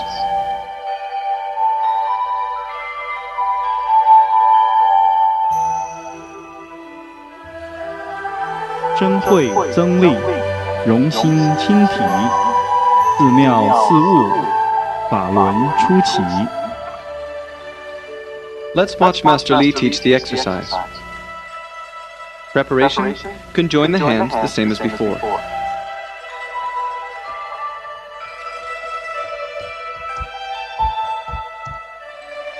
Gradually raise the hands and separate them. When the hands are in front of the head, the palms are facing the face at the eyebrow level. The fingers of the two hands point to each other, and the two arms form a circle. Relax the whole body. Fallen standing stance is the second set of Falun Dafa exercises. It is a tranquil standing stance exercise composed of 4 wheel-embracing movements.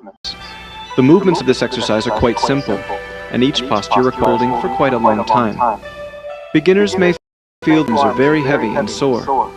After the practice, the whole body will feel relaxed, without feeling the kind of tiredness that comes from working out.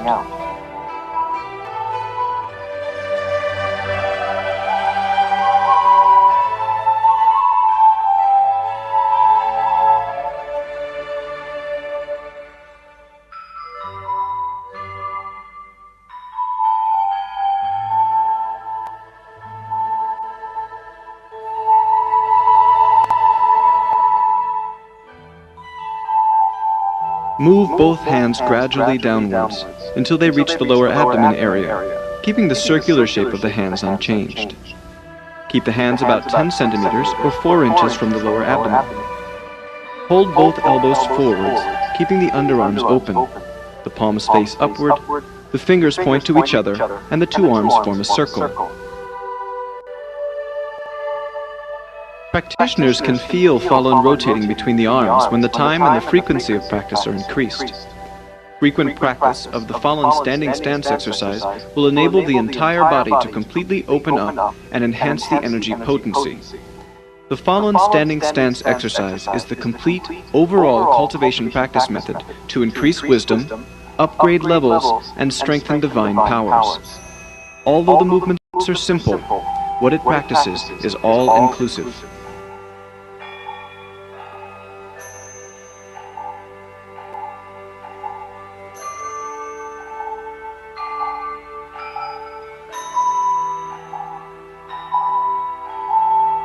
Slowly raise the hands, keeping the circular shape of the arms unchanged. When above the head, the fingers of both hands point to each other, and the arms form a circle. Keep the shoulders, arms, elbows, and wrists relaxed.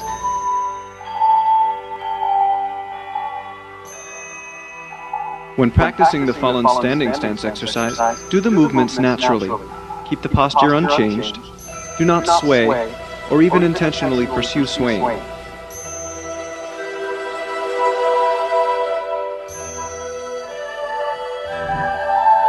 From the position of holding a wheel above the head, slowly move the hands downward to the sides of the head. Keep the palms facing both ears, the forearms upright, and both shoulders relaxed.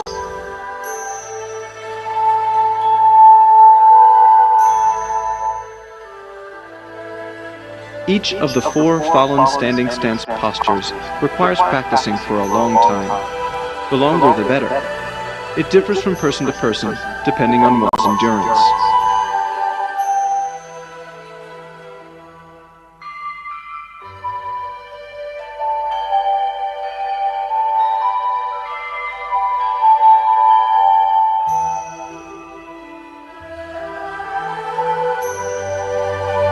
Slowly lower the arms and overlap the hands in front of the lower abdomen. Overlap for a while, then Jie Yin. Exercise 3. Penetrating the 2 cosmic extremes. Penetrating the 2 cosmic extremes is the 3rd set of Falun Dafa exercises. It is the practice of penetrating the cosmic energy and mixing it with the energy inside of one's body. The amount of energy involved is tremendous. It enables practitioners to expel the waste substances from inside to outside of the body within a very short time. Then, it brings in a great amount of cosmic energy to purify the body and to enter the state of pure white body sooner.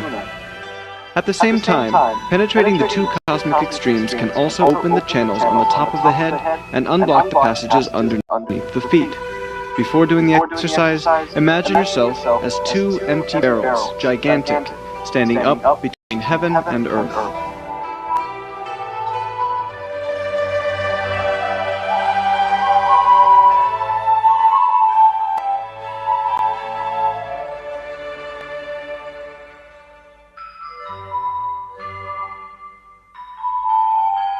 During the exercise, the energy inside the body moves to follow the hands up and down. When expelled out of the top of the head, the energy reaches directly to the upper cosmic extreme. When ejected from the bottom of the feet, the energy reaches directly to the lower cosmic extreme. Following the movements of the hands, the energy returns to the inside of the body from both extremes. After completing the single hand movement, perform the movement with both hands. Each up and down movement is counted as once. Do this 9 times in total.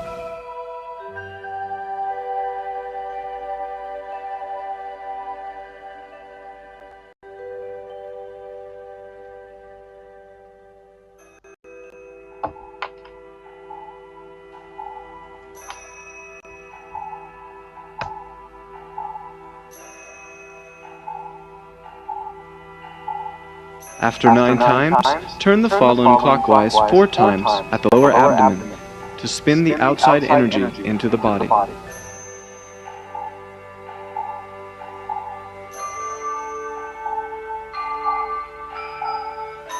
净化本体，法开顶底，心慈意猛，通天彻地。 Now let's watch Master Li teach the exercise. 结印，和学。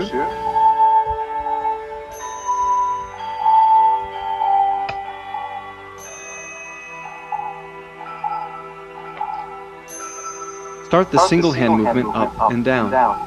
Males will start with the left hand moving upward first. Females start with the right hand moving upward first. Slowly lift the hand, passing along the front side of the face, extend beyond the top of the head. At the same time, slowly lower the right hand for males, the left hand for females. After reaching the upper and lower extremes, exchange the hand positions.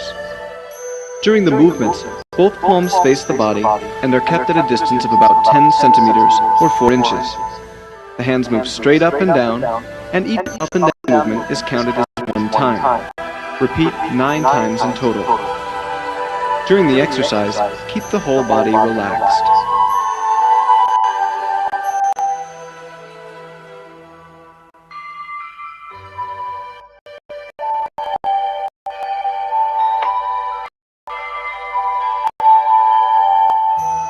At the 9th single movement, the left hand for males and the right female stays up and waits while the other hand is lifted. That is, both hands are pointing upward. Then, move both hands downward at the same time. As the hands move, the palms face the body and are about 10 centimeters or 4 inches away from it. Each up and down movement is counted as 1 time. Repeat for a total of 9 times.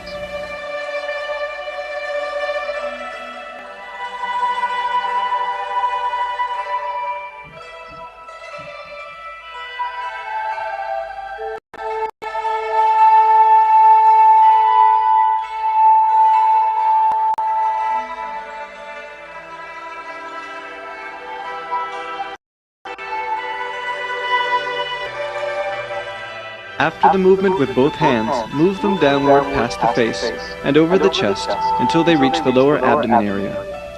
Viewed from the front, turn the falun clockwise 4 times to spin the energy from the outside to the inside of the body.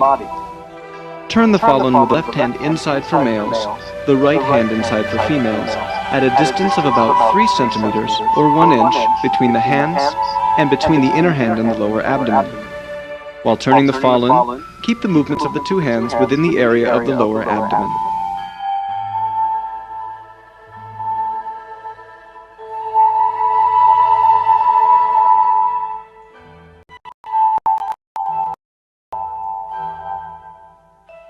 Jie Yin. Exercise 4. Falun Heavenly Circulation.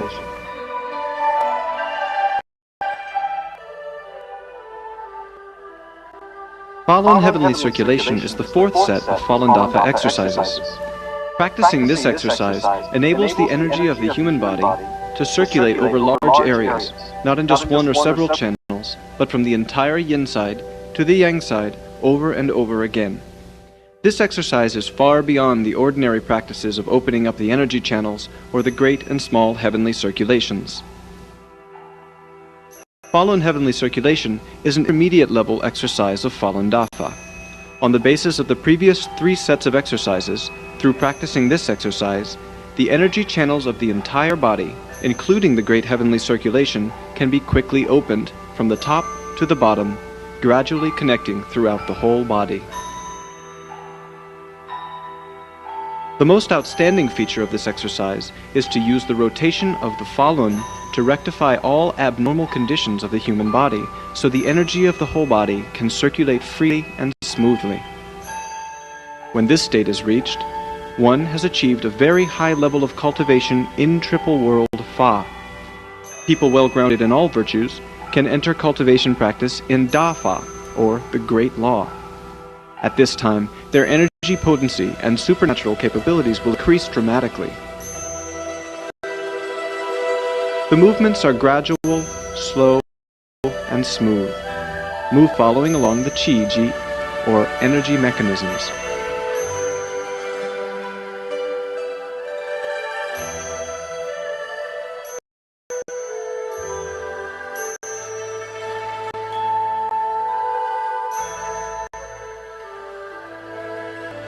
« 拳法致虚，心清似玉，返本归真，悠悠似起。”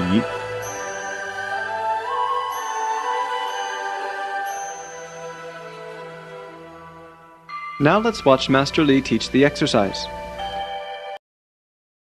As before. Jie Yin.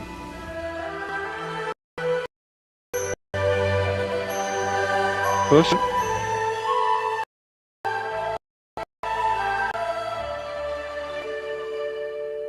Separate the 2 hands from He Shu.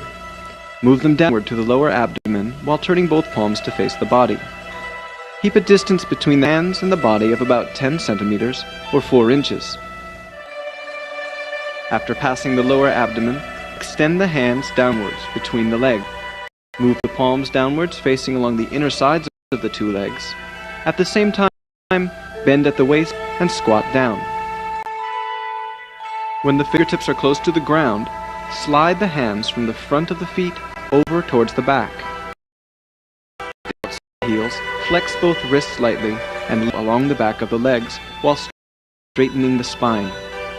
When the hands not be lifted any higher, make hollow fists and pull them forward, passing through the underarms.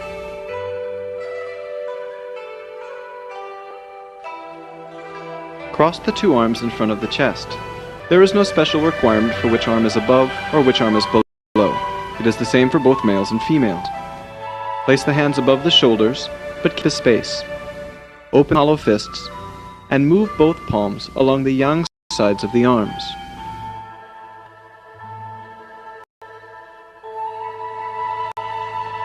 When reaching the wrists, the centers of both palms face each other. The hands do not touch the body. Turn both palms as if holding a ball. That is to say, the outside hand becomes inside, the inside hand becomes outside. As both hands push along the insides of the lower and upper arms, raise them up and over the back of the head. The hands remain in a cross position and the fingertips point downwards. Separate the 2 hands and connect with the energy of the back. Then, let both hands move over the top of the head to the front of the chest. This is a heavenly circulation. Repeat for a total of 9 times. Overlap the hands in front of the lower abdomen. Exercise 5. Strengthening Divine Power.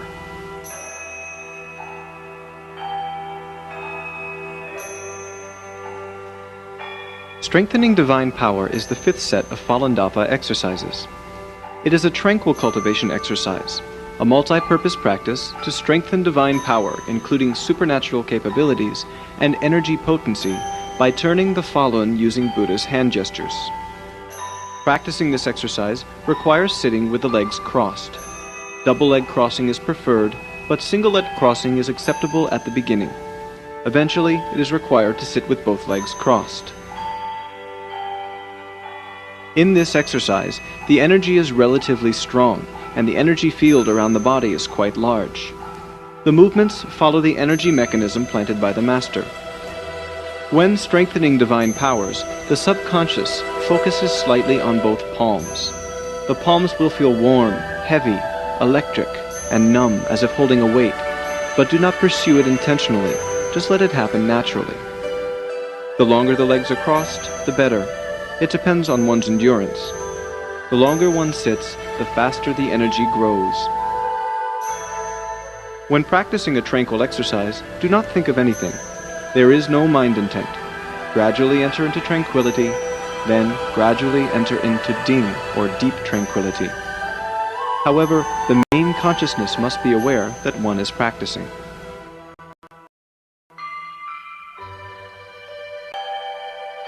有意无意，应随机起，似空非空，动静如意。 Now, let's watch Master Li teach the exercise. Preparation. Sit with the legs crossed. For the male, the left leg is inside, and the right leg is outside. That is to say, lift the left leg up first, then lift the right leg. For females, it is opposite to the male. Keep the waist and neck upright. Draw the lower jaw in slightly. Gently shut both eyes and maintain a serene expression on the face. Jie Yin with both hands at the lower abdomen area and gradually enter into tranquility.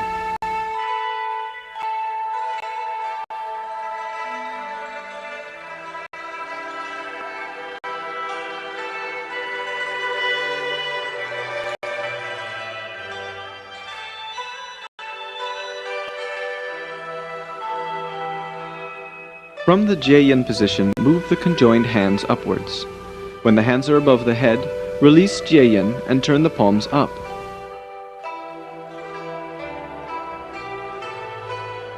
Then separate the hands and turn them toward the sides until they are at the front sides of the head. Bring both hands down, holding both elbows inwards in front of the chest, with the palms facing upward and the fingertips pointing forward. Flex both wrists and cross them in front of the chest. For the male, the left hand travels outside, the right hand travels inside. For the female, the right hand travels outside, the left hand travels inside. After the hands cross, move the outside hand up to the shoulder, turning the wrist outward, with the palm up and the fingertips pointing back. At the same time, turn the palm of the other hand downward while moving the arm down and forward. Then, gradually turn the palm upwards. This hand should now be in front of the shin, with the palm facing up. The upper hand now travels downward. At the same time, the palm of the lower hand turns inwards while traveling upwards, repeating the previous movements, only with the right and left hands switched. When the hands are crossing in front of the chest, the upper hand moves downwards on the inside until it reaches the front of the shin. At the same time, the lower hand moves upward on the outside to the shoulder. Then, the wrist turns outward with the palm up and the fingers pointing back. Flex both wrists and cross them in front of the chest with the palms facing in. For males, the right hand is inside. For females, the left hand is inside. After crossing them in front of the chest, turn the palm of the inside hand downward while moving the arm down until it is just above the shin. At the same time, males move the left hand, females the right, up to the front of the shoulder. For males, the left hand should now be in front of your left shoulder. For females, the right hand should be in front of the right shoulder. When the hand reaches the shoulder, turn the palm face up with fingertips pointing forward. Then, exchange the hand gestures. That is, repeat the previous movements with the opposite hands. When doing hand gestures, perform the movements continuously without stopping.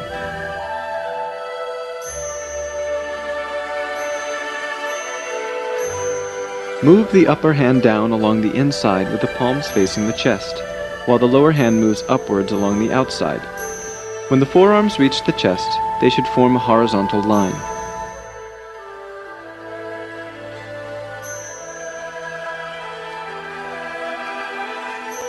Separate the hands towards the sides and gradually turn the palms downward.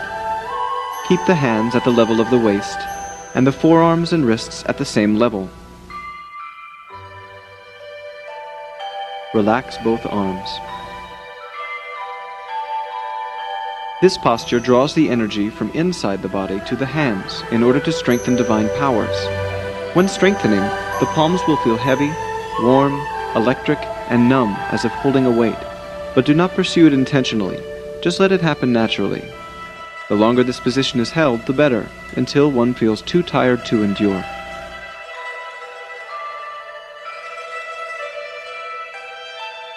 Males, move the right hand downwards to the lower abdomen, and the left hand upwards to the lower jaw.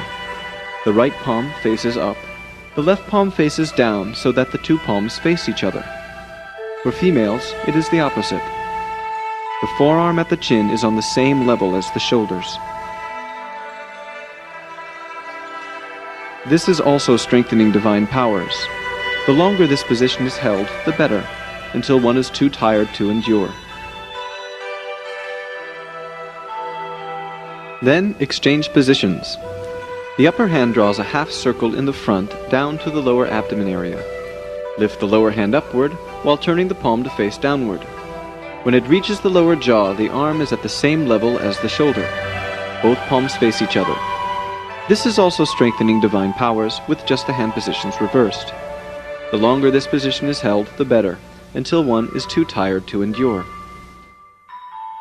After the strengthening movements, the upper hand draws a half circle in the front, down to the lower abdomen, and both hands Jie Yin. Enter into the tranquil practice, then into deep tranquility, or Ding. The longer one sits, the better. When practicing the tranquil exercise, there is no mind intent. However, the main consciousness must be aware that one is practicing a tranquil exercise.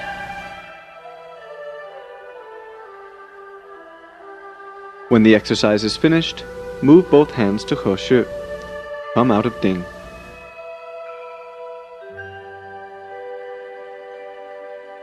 Now let's start the 5 exercises from the beginning.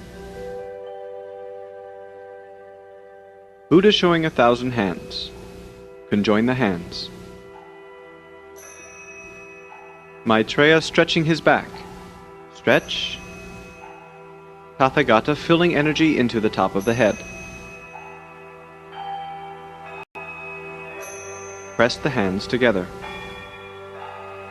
Turn the hands as if holding a ball. Point to heaven and earth. Stretch. Release. Together. Holding a ball, point to heaven and earth, stretch,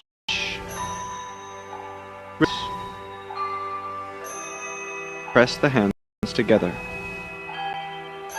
Golden monkey splitting its body, stretch, release. Press the hands together. 2 dragons diving into the sea, stretch, release. Press the hands together. Bodhisattva placing hands on lotus. Stretch.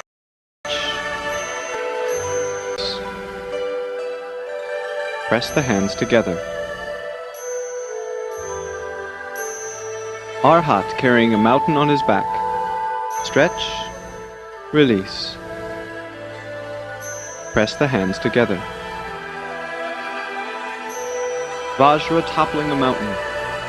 Stretch. Release. Press the hands together. Overlap the hands in front of the lower abdomen.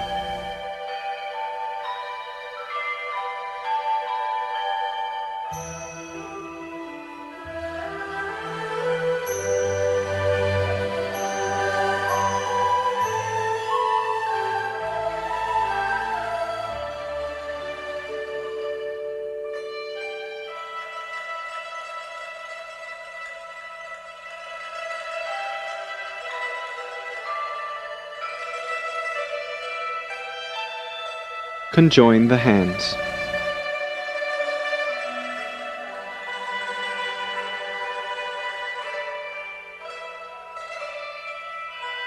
Falun standing stance.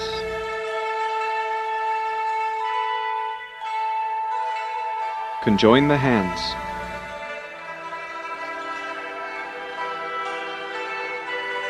Holding a wheel in front of the head.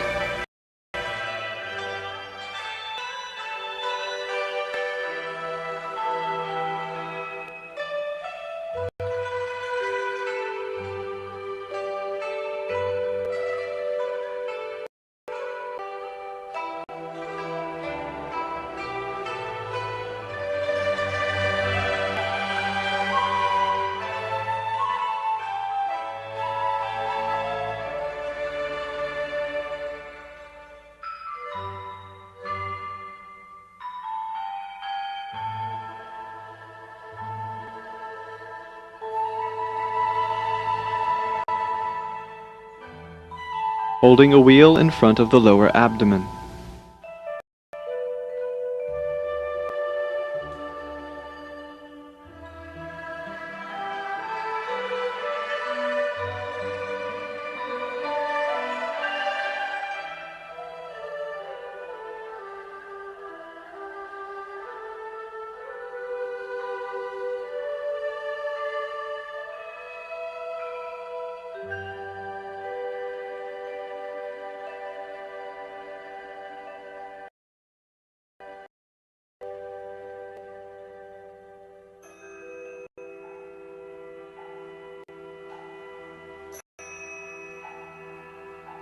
Holding a wheel above the head.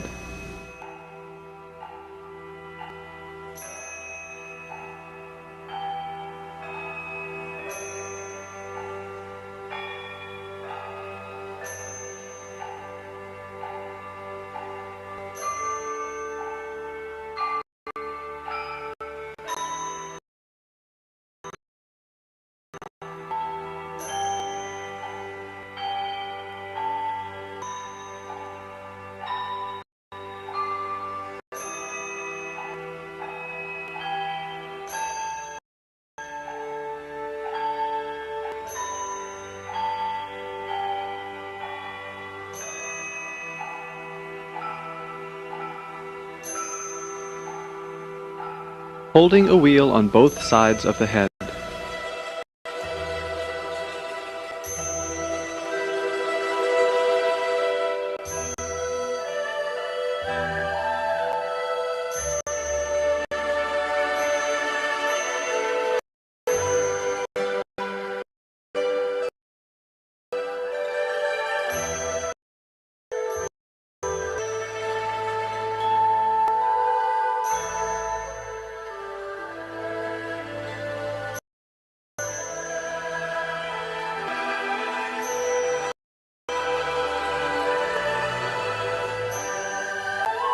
Overlap the hands in front of the lower abdomen.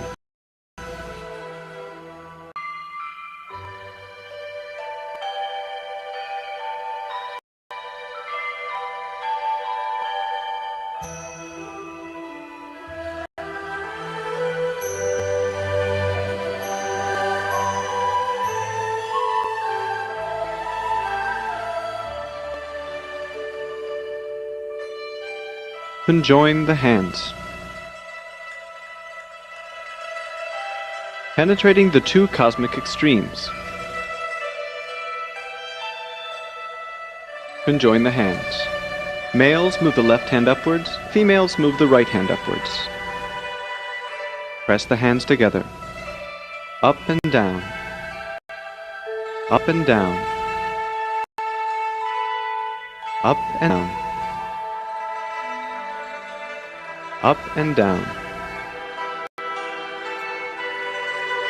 Up and down. Up and down. Up and down.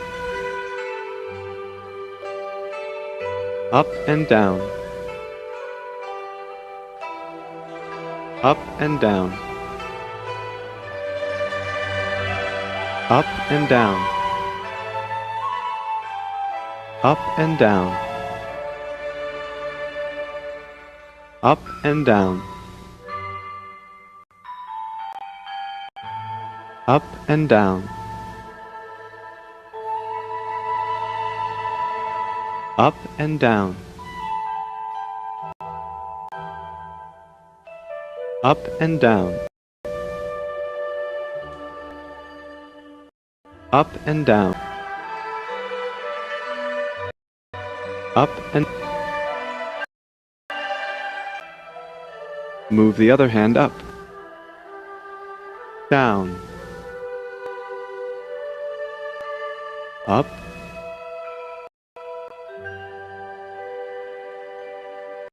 Down.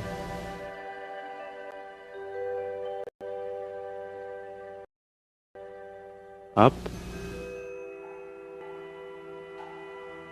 Down.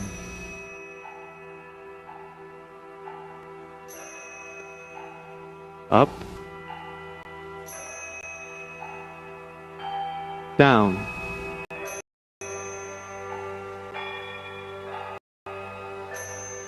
Up. Down.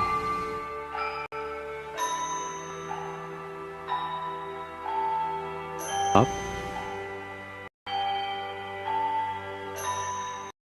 Down. Up.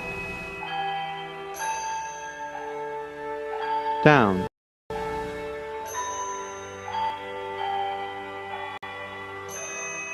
Up. Down.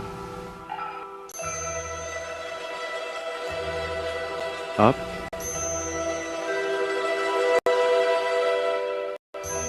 Down. Up.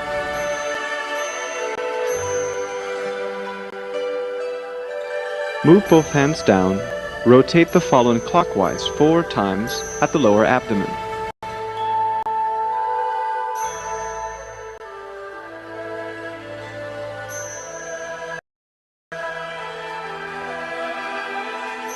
In the hands.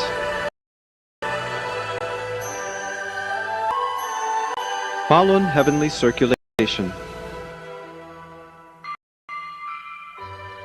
Conjoin the hand.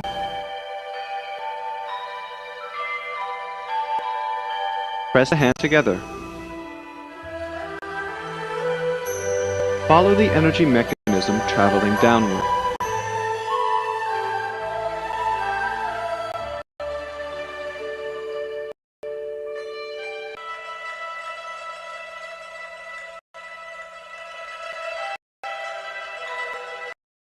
The second time, follow the energy mechanism traveling downward.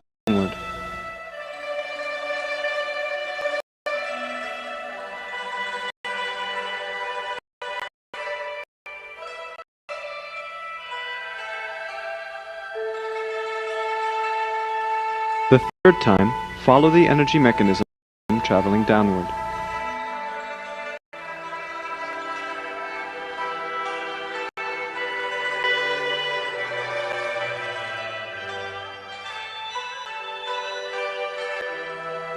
The fourth time, follow the energy mechanism traveling downward.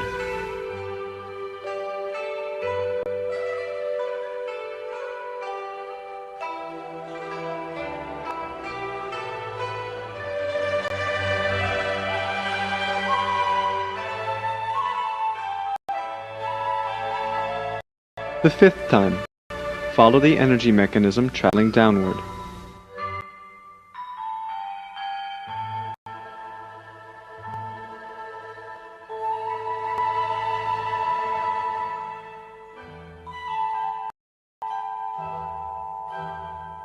The sixth time, follow the energy mechanism traveling downward.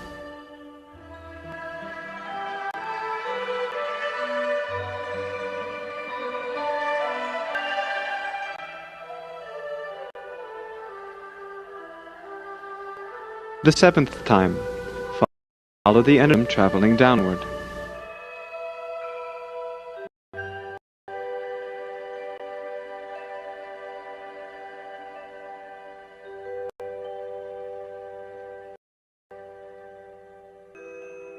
The 8th time, follow the energy mechanism traveling downward.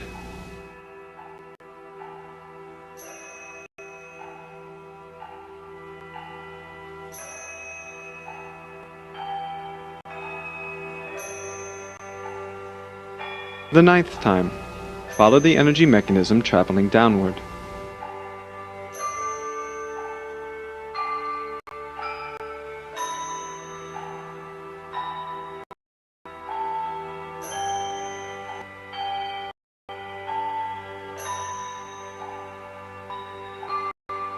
Overlap the hands in front of the lower abdomen.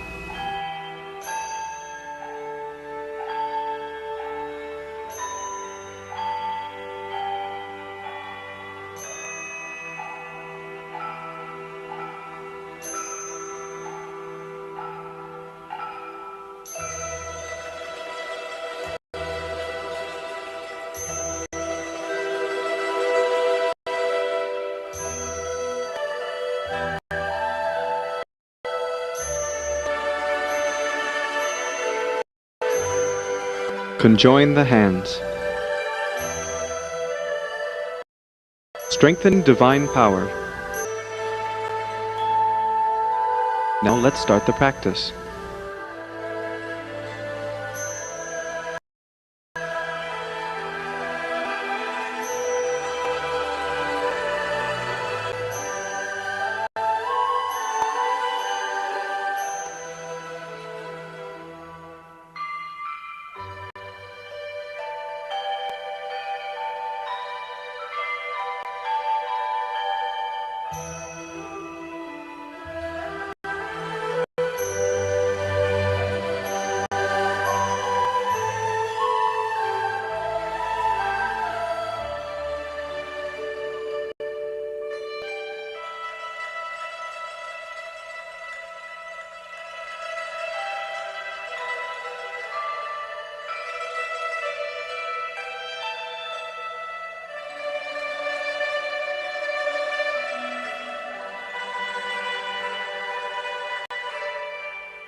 Conjoin the hands.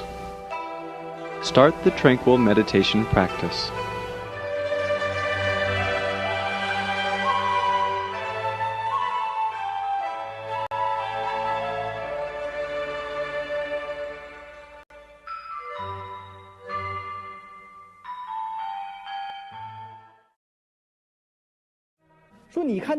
As you see, this universe is moving. The Milky Way and all of the galaxies in the universe are in motion. The 9 planets are revolving around the sun. The Earth itself is rotating. Think about it. Who has provided the force? Who has pushed it? No one. It just exists with this rotating mechanism. Our Falun also exists with this kind of rotating mechanism. That's just the way it is. So it can rotate automatically. What we practice is immense. It is based on the supreme cosmic quality, Zhenshanren, truthfulness, compassion, forbearance, and on the evolutionary law of the universe. Falun is a miniature, the miniature of the universe. In addition, the most outstanding feature of our practice is that we do not cultivate or form an elixir. We cultivate a Falun at the lower abdominal area. However, it will take a long time for you to form this Falun on your own. According to the math count, to form it. In the lecture, I'll plant it on the students. I'll personally place it at their lower abdominal area. Once this Falun is planted, it will constantly rotate. It can collect energy from the universe on its own. When rotating inward-wise, it collects energy in the universe and then transforms it to supply the energy needed for different parts of one's body. At the same time, it also reverses. When rotating counterclockwise, it releases waste substances formed from one's body, which are then dispersed once they come out. This energy field can reach very far, so all those around him benefit. There's a saying in the Buddhist school, rotating inward saves oneself, rotating outward saves others. Our Falun Gong, as I've said, solves the problem of having to practice for a long time, of having to extend the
so he's not starting at 12 to 2, but this is my bro.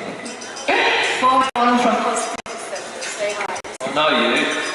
And he's going to do a talk to you about the beautiful Positivity Centre in Birmingham at about 2 o'clock. So hopefully we're going to have a few more people here.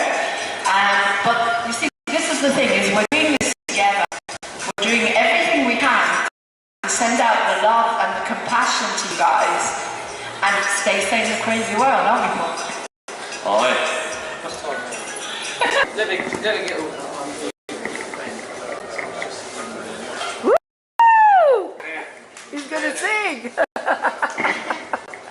We did promise you entertainment. Wow, look at that. You look fantastic, everybody. Come on. Feel good. Come on. Woo! Let's encourage you. Yeah. Woo! Everyone in here today feel good? Yes! I'm from, my name's Paul McDonald, and I'm from the Positivity Centre in Birmingham, which I run with my lady over there, Cecile. And, there's the gorgeous there. It's a centre, and it's all positivity. You can make that positivity in yourself. But positivity is in. So what I want to do when coming here today is to try and help people more positive, but be more positive in themselves. To do like concentrating on is intuition. And with intuition, you have to get to know your intuition yourself by sitting with yourself. And some with myself, how do I get in a space to meditate? First of all, you literally just have to sit there. So I invite anyone who's interested, if they want to sit there and learn to become more intuitive, feel more intuitive, and this can help with anything to do with such things as public speaking, to do with such things as whatever it is you want to do in life. Intuition is a major key aspect to it, because your intuition allows you to bring through your gifts and what you are. Your intuition allows you to bring through the you, who you are, who you are here and meant to be. And everyone's here and supposed to be themselves as much as possible. You can't be anyone else as much as you can be you. And when you go to these seminars and these life coaches and they talk about they're the best at what they do, you are the best at what you can do. No one is better than you at being you at what you do. So I can confidently get up to the complete truth and say, I am the best at what I do. What you're going to get me today is the best I do. And what I'm good at is being intuitive. And my intuition will lead me on to help other people be intuitive. And your intuition is your self, is your everything that's about you, everything that you're here to do, to work and offer is yourself, and what it is you've got in yourself, being that your intuition. So, right.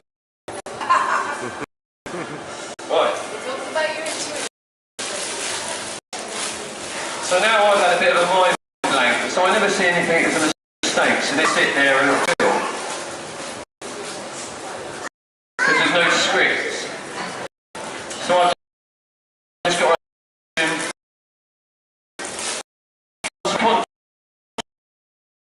is conscious. Everyone aware of their life. Jesus Christ, all of these avatars, these figures that are trying to help these religious figures, they're all being themselves as much as possible.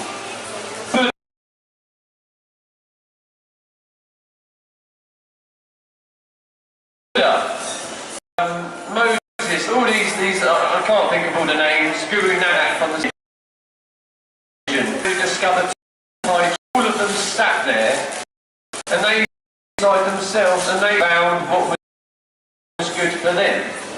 And then they shared it with other people, and then you take from them what resonates with you, not everything, just with you, and your intuition tells you what resonates with you. Hence, it's your intuition, and you gather everything you feel intuitively right for you, put it all together, and that makes up your own particular gifts. So you take from what you feel that you need to take from, and if they don't resonate with you, it's meant for you. Does that make sense? So therefore, you're offering to the world yourself. And you are special. There's no mistake with you. The fact you're alive, the fact you exist, is a massive thing. Millions of people all over the world are here for a reason. You're here for a reason. Everyone's here for a reason. There's no point in not being you. When people say, don't be egotistical, be completely egotistical as much as possible, because your ego is here to be you and your ego as much as possible. That's how special you are, but no, it's part of a higher grand scheme which uses and works for everyone. But you need to be you as much as possible and offer what you've got as much as possible. Because you exist. And it will almost be like sticking your fingers up at God if you as much as possible. So it's okay, you can follow various religions, follow various belief systems, but you don't need to, because everything comes from the same consciousness. You come from the same universe, the same source, the same consciousness as Buddha, as Krishna, as Jesus, as these Tai Chi masters, as Tony Robbins, as Eckhart Tolle, the philosophers and life coaches. They sit there and they have the same source which you're part of. Therefore, it's in you. Therefore, all you need to do is sit and listen to yourself. So one thing I'd like everyone to do, whoever's interested, is just to sit there and not try and wipe out any thoughts, not try not thinking, but to sit there and feel you possible. Feel your aliveness as much as possible. Feel your traits as much as possible. Feel your imagination as much as possible. Feel your personality as much as possible. Let all the thoughts come and go. Don't try and get rid of anything. In fact, all the negative stuff, because we don't want to separate it. We want to love it. Therefore, you don't separate it. You merge it all together and you use it all. Even if you feel negative thoughts, don't dismiss them. Use negative thoughts and use them and feel them just as you're being. Everything's got up in the negative. Use it all and create with it. If you can create good, when you're in, these are thought, when you get angry, it's really anxious, lots of energy. When people get in a rage because there's a whirlwind of energy in you, what would happen if you could focus that whirlwind of energy? You can really use that energy, really use it. And input it. Don't try and dismiss it. Use it. Negativity in you. Feel that everything that makes you negative, everything that makes you upset, everything that makes you annoyed, feel that alongside positive stuff, because you can't just be positive. Everyone knows that. You have to embrace it, but use it for a positive outcome. So feel as much as possible. And when you meditate, when people meditate, the more they meditate, the more all you're doing is when you meditate, you're becoming more aware of your being, of your consciousness. And the more you feel that, the more you feel everything. The more you're allowing your body to feel everything. And with that, you're tapping into all consciousness. And all consciousness, many different things going on. You're going to feel all of that. Some you wake up and think, why am I feeling rubbish? Because you're connected to everything in like that. And the more you meditate, the more you become aware of consciousness and being, the more you're connected and feeling everything. But we need to feel it and we need to hold it in space, and then we can use it. So feel everything in your entire being, especially negative.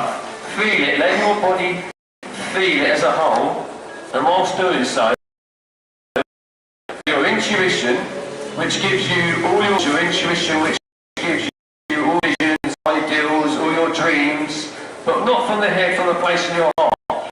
Picture these things, visualize them, and then see them and feed that visual representation with all that energy in you, with all that rage. Use it. Because if we don't use it, it's just out there hanging around in the ethos where some depressed person picks up on it, uses it to create more problems or do some insidious act. This is a problem when people don't engage and feel and use that negative energy. When you just try to create love alone and positivity alone, you're separating oneness into duality. And when you concentrate on just one side, you're also strengthening and invigorating side. You imagine the two together. You've got negative, you've got positive, yin and yang. That's life. They're together, they're in balance. If you just try and focus on one and repress the other, you separate the nature of duality. So you get as much love and light and positivity as possible. We're also creating the opposite. Maybe not with you, somewhere in the collective consciousness of the world, everything's connected. By focusing on the signature energy of one aspect, you're strengthening the other side. Therefore, you're in the positive. Loads of people doing lots of good stuff, lots of meditation, lots of brilliant things. At the same time, they're also invigorating the polar opposite, which is there's lots of things going on, lots of schizophrenia. People are trying to separate them, fill them both, neutralise them. You don't have complete excitement, and then you don't have a complete drop that comes with the excitement. You just have this nice joyousness, which is in the heart. There's a difference. And we simply do this because we can't get away from it. Even if you want to sit here now and you're not interested in what I'm on about or what anyone,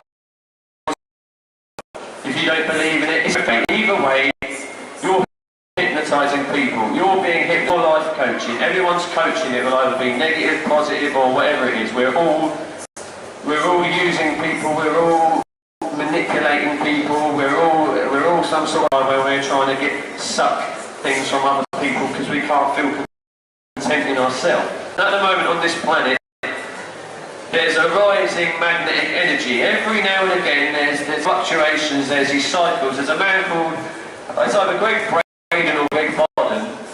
He's Greg Braden, and this bloke, he dips his foot in both worlds. He dips his feet into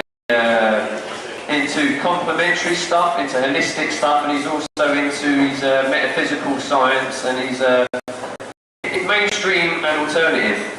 And he was looking at about these scientists. They had some satellites out that they take an account of what's going on with the electromagnetic energy of the planet.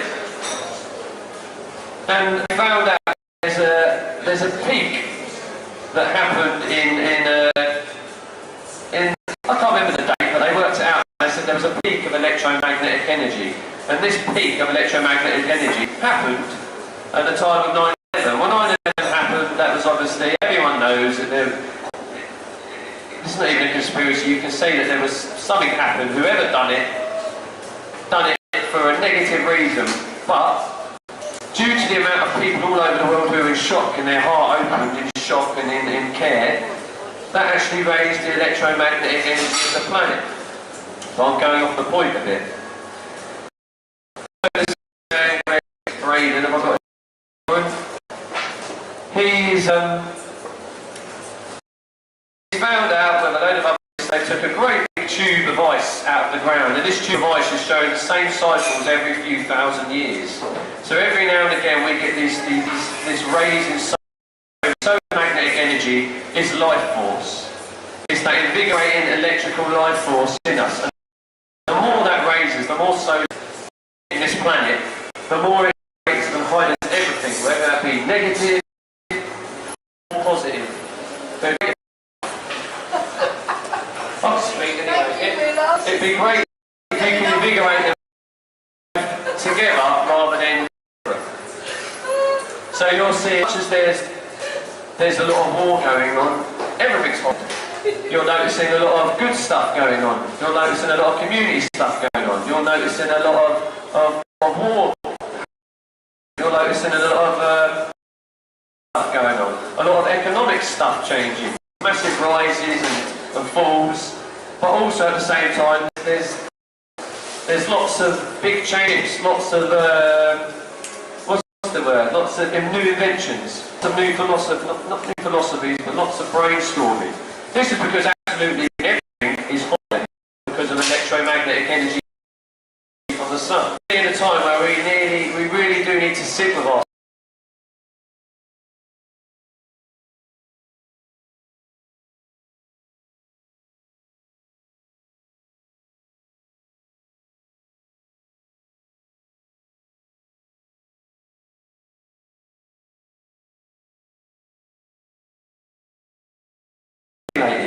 when we're on phones too much, when we're on laptops too much, because it's that quick fix stimulation that's stimulating. I don't quite know the chemical. These quick fix stimulation, which is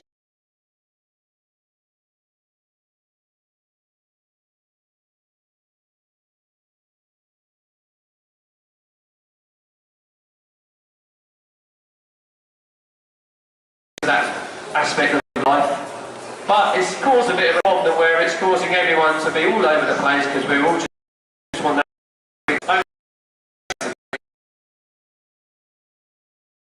It's in India they call it pranic energy, in Christianity the Holy Ghost, or they call it there's another word, they call it ruach, maybe I can't pronounce it right. But it's all just energy. Ruach, yeah. Ruach. It's basically your life energy, but different countries call it different things. But you all just need to connect with that.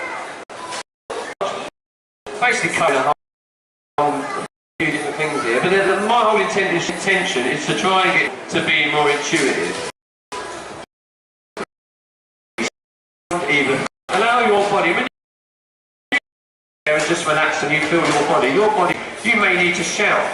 But there's nowhere we can go out and shout. A few years ago, I was going through issues, I wanted to go out and scream. He said me, I don't fiddle of the field and scream. Yeah. This was at night again. And I turned around, had to laugh. Thinking it was this nutcase. But then you can't, because if you do it, someone's going to think you're some woman out walking their dog's going to think you're a crazy person. So we need so we can go and do that. The positivity said I invite people to do that where you can release. First you need to release all your conditioning, you need to release all of your rubbish, release all the blockages, that the stuff you keep in where I can't be myself, I've got to follow what everyone else does, but I feel this is what I really want to do, this is how I really, this is what I really want to do, I want to go out and dance, I want to be a ballet singer, but my dad doesn't want me to do that. My dad, you know, I need to do this masculine job, or a woman who, you know, everyone's under pressure. Society tells them they need to do it. We're creating problems, and us being connected with everyone else consciously, we're creating problems in the collective consciousness, which is creating even more bigger problems. That's more and more stuck. Creating problems energetically, emotionally, and everything affects everything else. So I invite anyone who wants to lose their stresses, who wants to let go, who wants to feel more inspired, who wants to be themselves, who wants to be more creative, who wants to be more of themselves in order to give other people to be more of themselves. And when you're being, as I said, you let yourself through, you let your intuitive through, because you're here for. You know, think of like how many planets had to collide, smash, and be destroyed for you to be here now. How many people had to meet up, make love, in order for you to be here now. That's how important and relevant you are to this life now. If you take you out of the picture, life cannot exist. It just can't, and you're reason. So you might as well be you and that reason as much as possible. And that's not by following anything else, but following yourself, your work in accordance with a higher consciousness that works through us all. If everyone listens to themselves, they're all still listening to that higher consciousness, energy, source that works for all of us, because we all know that there's an energy in us, there's some sort of consciousness, there's a feeling. Activity Centre .co.uk, and it's also on Facebook. We have meditation, we have mindfulness, we have ecstatic dance, we have sound therapy, we have all sorts of stuff to get. We have art expression. We're soon going to be doing like sober range, where it's getting people to start where people just relax, and then you slowly just let everyone close their eyes and then just start moving. And then you end up, you just dance, and in the end you don't care. You're on just enjoying yourself. And then the more you do it, the more you start to invigorate that pattern within yourself, and the more other people start to see you being happier without the need of drink, without the need of drugs, without the need of all these outside influences, and you just enjoying being yourself and expressing yourself, the more they start to say, hey, that's worth it, I want to do it. And energetically you will influence them anyway, you can't not. Energetically you're connected with them. So we'll inspire and invigorate other people. I've seen it in my own life. I made changes in my own life about 15 years ago. And people who nuts or Paul, you're a weirdo, Paul, you're into all this airy-fairy stuff, this hippie stuff. Slowly I've seen massive changes of people around me. And then changing people around me to influence people. You change everything. You were born, you changed everything. That's how amazing and how intricate and important you are to everything. So if you do really want to be you as much as possible and lose the entanglement of what in yourself, lose miseries in yourself, lose anxiety, if you want to get rid of all this nasty stuff and be yourself, be confident, be more inspirational, be more artistic, be more expressionate, be more everything great about being you as much as possible, then I suggest you go to the Positivity Centre or anywhere that describes that way of life and that way of being yourself. Go and do it. Go and learn or actually unlearn. Go and remember who you are at soul essence, which is you and your state of being. Freedom of you being you. But it starts off, you need to first sit and just breathe and feel your own breath, feel your own spirit, feel your own consciousness. Give yourself and let yourself unfold the way you were born and designed to be. With that, I'm going to say take care. Thank you, Lauren, and this place is beautiful. It is. Thank you, Paul. Hang on. Thank you. No, thank you, Paul. Just stay there. What therapies are available at the Positivity Centre? With therapies we've got at the Positivity Centre, we've got a hypnagogic light. It's a bit like when you're younger and you've got these kaleidoscopic things. But what it is you're lying down on the bed and this light, it's like quick pulsing flashes. Its frequency is converted into sound and light. So you've got your eyes closed, the light goes through, it's got its optic nerve and sends that signal to the brain. So it's like hypnotic, but it's absolutely beautiful. And you can put yourselves, there's many different frequencies, energetic frequencies, relaxation frequencies, frequencies to help you feel more invigorated. If it's a quick lunch thing that you need to just feel more invigorated, it works. We've got testimonials. I've had various people, some people have used it and said that they have old memories come up and then they faded away. And then at the end of the session they said they had a bad back and the bad back went. And the logical conclusion of is the memories that were brought up from the subconscious minds and conscious minds released the energetic influences which they were feeling in their body. This is one of them, and it has many different effects. Some people feel a state of bliss. Some people feel a sense of high. Some people feel clarity. There's 50 different programs, and there's many more to be made. And alongside that, we have the liquid sound bed, which is it's like a massage table with a heated waterbed on top, and transducer speakers underneath, which gives out the same frequency through a vibration through the bed. This is good for myalgia, it's good for post-traumatic stress, good for anxiety, good for pain relief.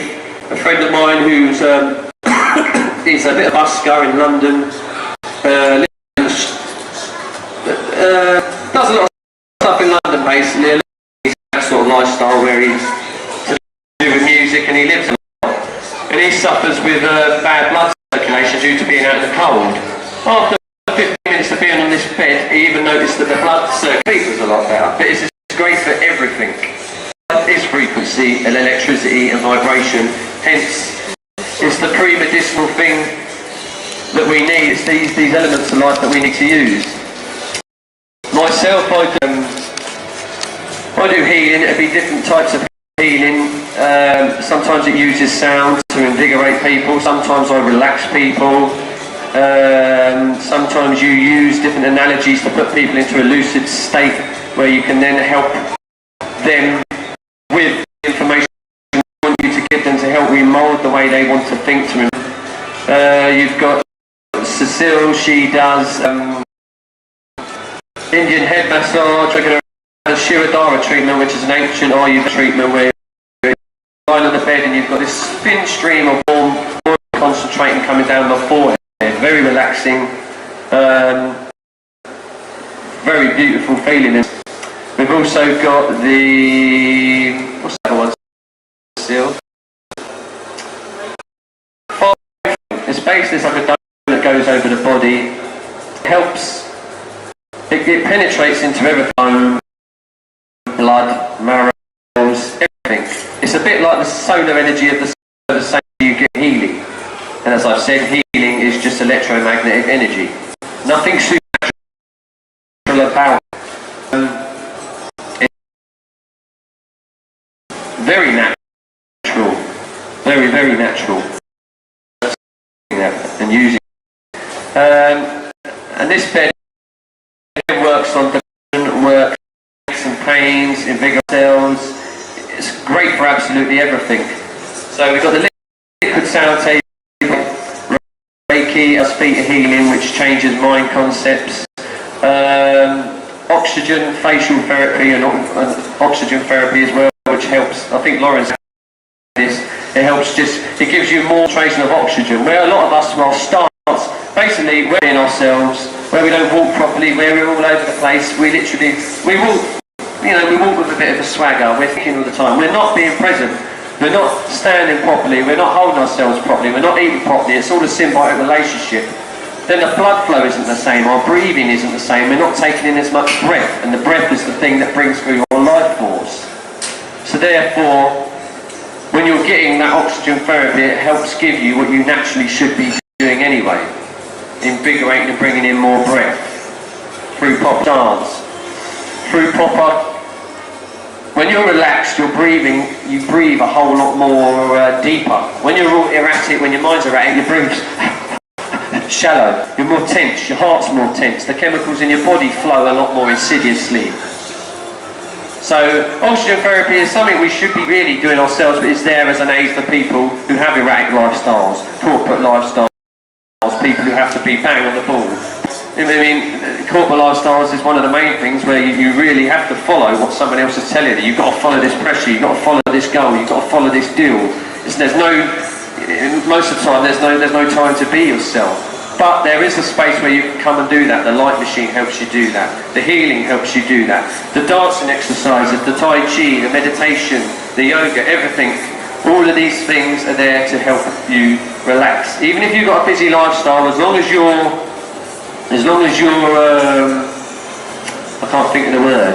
As long as you're putting a bit of time aside to, there's another word that's gone out myself, to counteract it. That's enough, even if it's just 10 minutes a day. Would you organise away days for companies at all? Yes, yep. Yeah. I'm up for anything. We've got a team of people, we can do anything. It's basically just needing to know time and dates. Yeah. We can have things going on at the centre, we can go to places. I'd quite like to get some sort of around to corporate places and take this to them. Because I think it's important, because it's corporate on the planet, to be quite honest, and it's a harmonious state. They need to feel more. Everyone needs to feel more. The more you feel everything. The more compassion you have. The more you feel and understand what's going on in the world, the more you're aware and concerned for what's happening.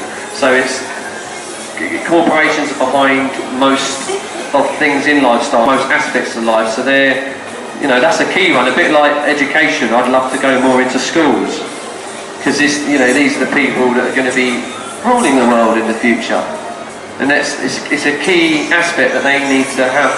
This should be in schools. I mean, schools are concentrating primarily on academic stuff. It's like 10 or 20% of what we're about.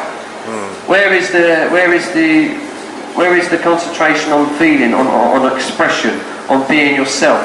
All these massive things, the main things. There's so much pressure in school because no one's allowed to be themselves. I see it all the time with my daughters. So this is one of the main things we need to, well, all of it's important, but corporate stuff, educational stuff, these are key parts of life that need addressing with this lifestyle and these practices. Good, right, okay. Thanks. Thank you very much. Thank you, thank you. Thank you so much, Paul. Thank you so much, Paul. I just... Thank you. I'm in awe of Paul McDonald. I feel that you're just a very, very enlightened person. And I met you, I remember I met you just when I was on crutches coming out of the wheelchair. And I just knew, I knew that we were going to be working together and we were going to be good friends. And we were just connected in some way. But what I'd like to say about the Positivity Centre, because a lot of what we've heard here is about what the therapies that happen. My experience of the Positivity Centre is, it's my retreat. It's basically home. I've never really felt at home in most places in my life. And yet when I go to the Positivity Centre, even if it's just to sit in the beautiful garden and look at some of the deer sometimes that come there, or just sit by a tree and have a good cry, I feel that I can be myself, completely be myself. And that's one of the reasons that I invited Paul here today, not just to tell you about the incredible therapies that are happening, but because you can just go there, you can go to the beautiful coffee shop and have one of the best, sorry Lauren, she's not here today, but one of the best hot chocolates, vegan, with organic oat milk in your life. And meet the most incredible people and basically form a tribe, form a family that we're trying to do here in the front room. So I think that Paul deserves an amazing round of applause, and so does Cecile over there, because they've done it together and they're a beautiful family. Because whenever Martin and I go there, we feel like we're in a family. We're always welcomed, we're always treated with respect. We even got a beautiful meal yesterday. We bought our own food. But basically, I think Paul, for what he spoke about today and the way he, presented it to you, I can't speak like that. And I hope that it got into your hearts and that you got it. So you know where to go. It's on Ashton Lane. It's 3 minutes away from the High Street. We're going to join together. So what Glory Productions is doing, helping you world start with peace in the heart. With what Paul and Stella are doing, what Ian Martin are doing, what Odelia is doing for food. We're all there for you, here in High Wycombe and in Burnham, Berkshire, to better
welcome to the Holistic Show. Today we're going to be interviewing Matt Berry, who recovered from multiple sclerosis. Well, actually, he was diagnosed when he was 19 years old. And thanks to and support system, he was able to know the route that a lot of people go down. And he created his own system with diet and lifestyle and was able to stay well. And now 20 years later, he is still well, thank God. He runs MS Hope. So I'm very happy today to be interviewing Matt M. All right. Okay, so hi, Matt. Hello. Good to be here. How are you today? I'm excellent. Thank you so much for doing this. That's fantastic. It's really great to see you looking so well. How's the weather where you are? Well, here in Calgary, we just had almost 47, and it looks like we're totally coming today. Wow. Okay. Well, we're very in the UK. We don't know where we are. A bit warm today. Okay, so it's wonderful to have you here on the Holistic Show, and I watched your film Living Proof the other day, and I was so blown away by it. I mean, everything I try to do on the Holistic Show is to pass on to the public to help in every way possible. And when I saw you, I thought, well, I've got it in you. And you got back to me straight away, and it's incredible. So it was meant to be. So, and you were diagnosed about 20 odd years ago with multiple sclerosis. Right. And do you want to tell us a little bit about this? How did it affect you? Were you an athlete? You were very sport-minded. Yep. Yeah.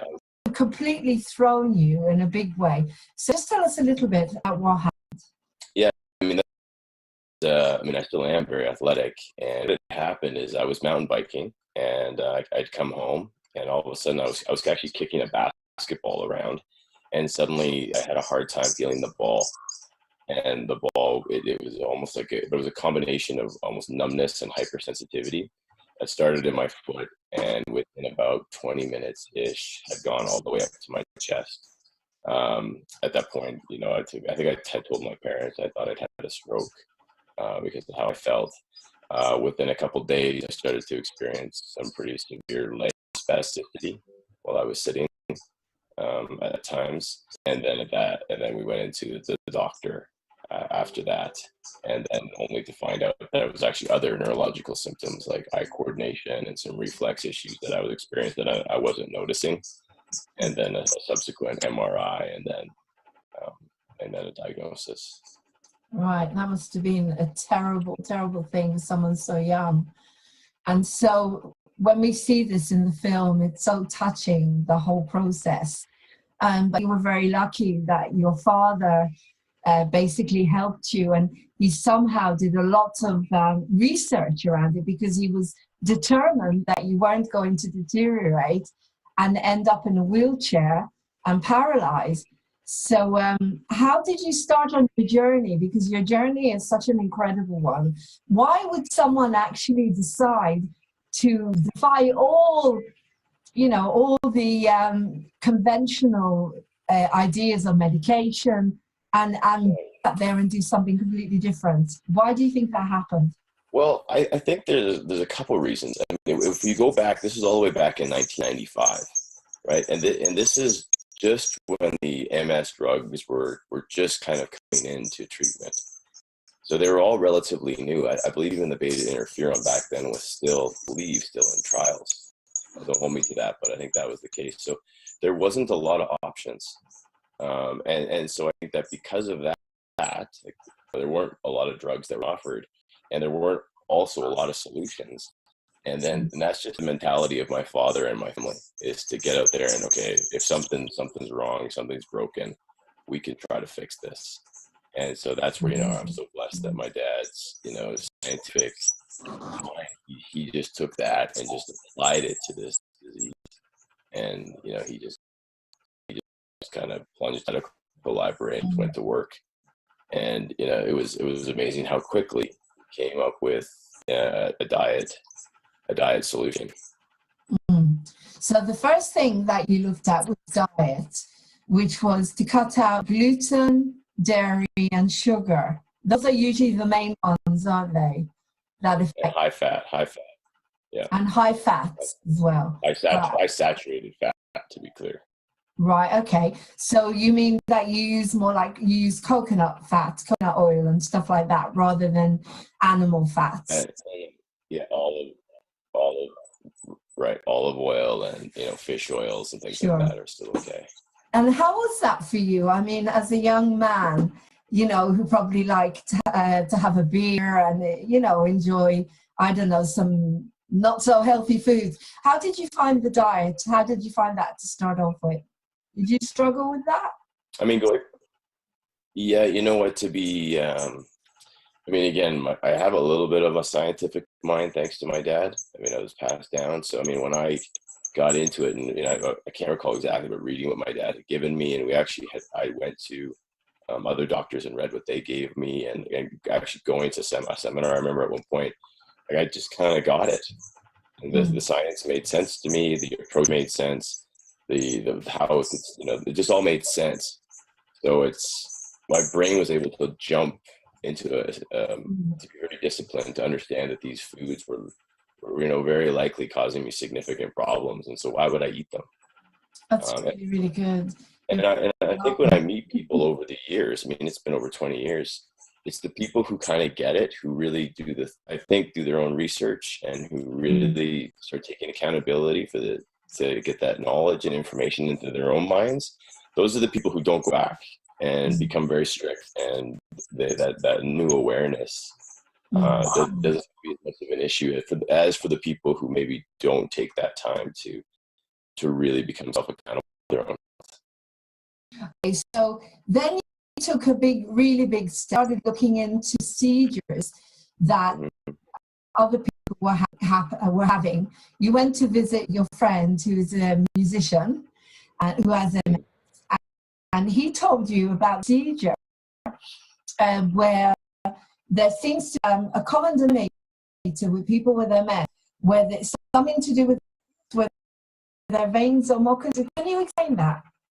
So, I mean, I think this goes back to about 2009, 2010, where there was, a lot of there was research coming out of from Dr. Zamboni, which was indicating that blockages in the jugular veins was causing restricted blood flow from the brain from the head into the body, which is a term we now know as CCSVI. CSVI, right? Do you want to explain what that is a little bit? Yeah, in basic terms, it's blockages, it's impaired blood flow from the brain. So it's this impaired blood flow and circulation coming from the brain. So when we have blockages in our veins all through our body, why wouldn't we have blockages in our neck? And so there was a high percentage of people who were diagnosed with multiple sclerosis who also had these blockages in their veins. Right. And in the film, we go to Harvard in the U.S. and we talk to Dr. Michael Dake, who is one of the top cardiologists, radiologist. I can't remember the exact term of what he is, but he had 59 MS patients, and 57 of them had significant narrowing in the jugular veins. Wow, that's a huge percentage, isn't it? Huge percentage, and what happened is, people once these were opened up through either a venoplasty or a stent, there was remarkable results. Yes. You went through this procedure. Yep. Yeah. Okay. And the thing. What was the procedure? They said it's quite an easy procedure. So what do they actually do? For me, they put the venoplasty through your groin, and it goes up. They make up however they do it, and then they have a balloon which opens up the jugular veins. Okay. Okay. Now, obviously, there's a great amount of research to show that the procedure is necessarily effective for a huge percentage of people. Those veins clear. Right. And I think that we're the problem in the world right now.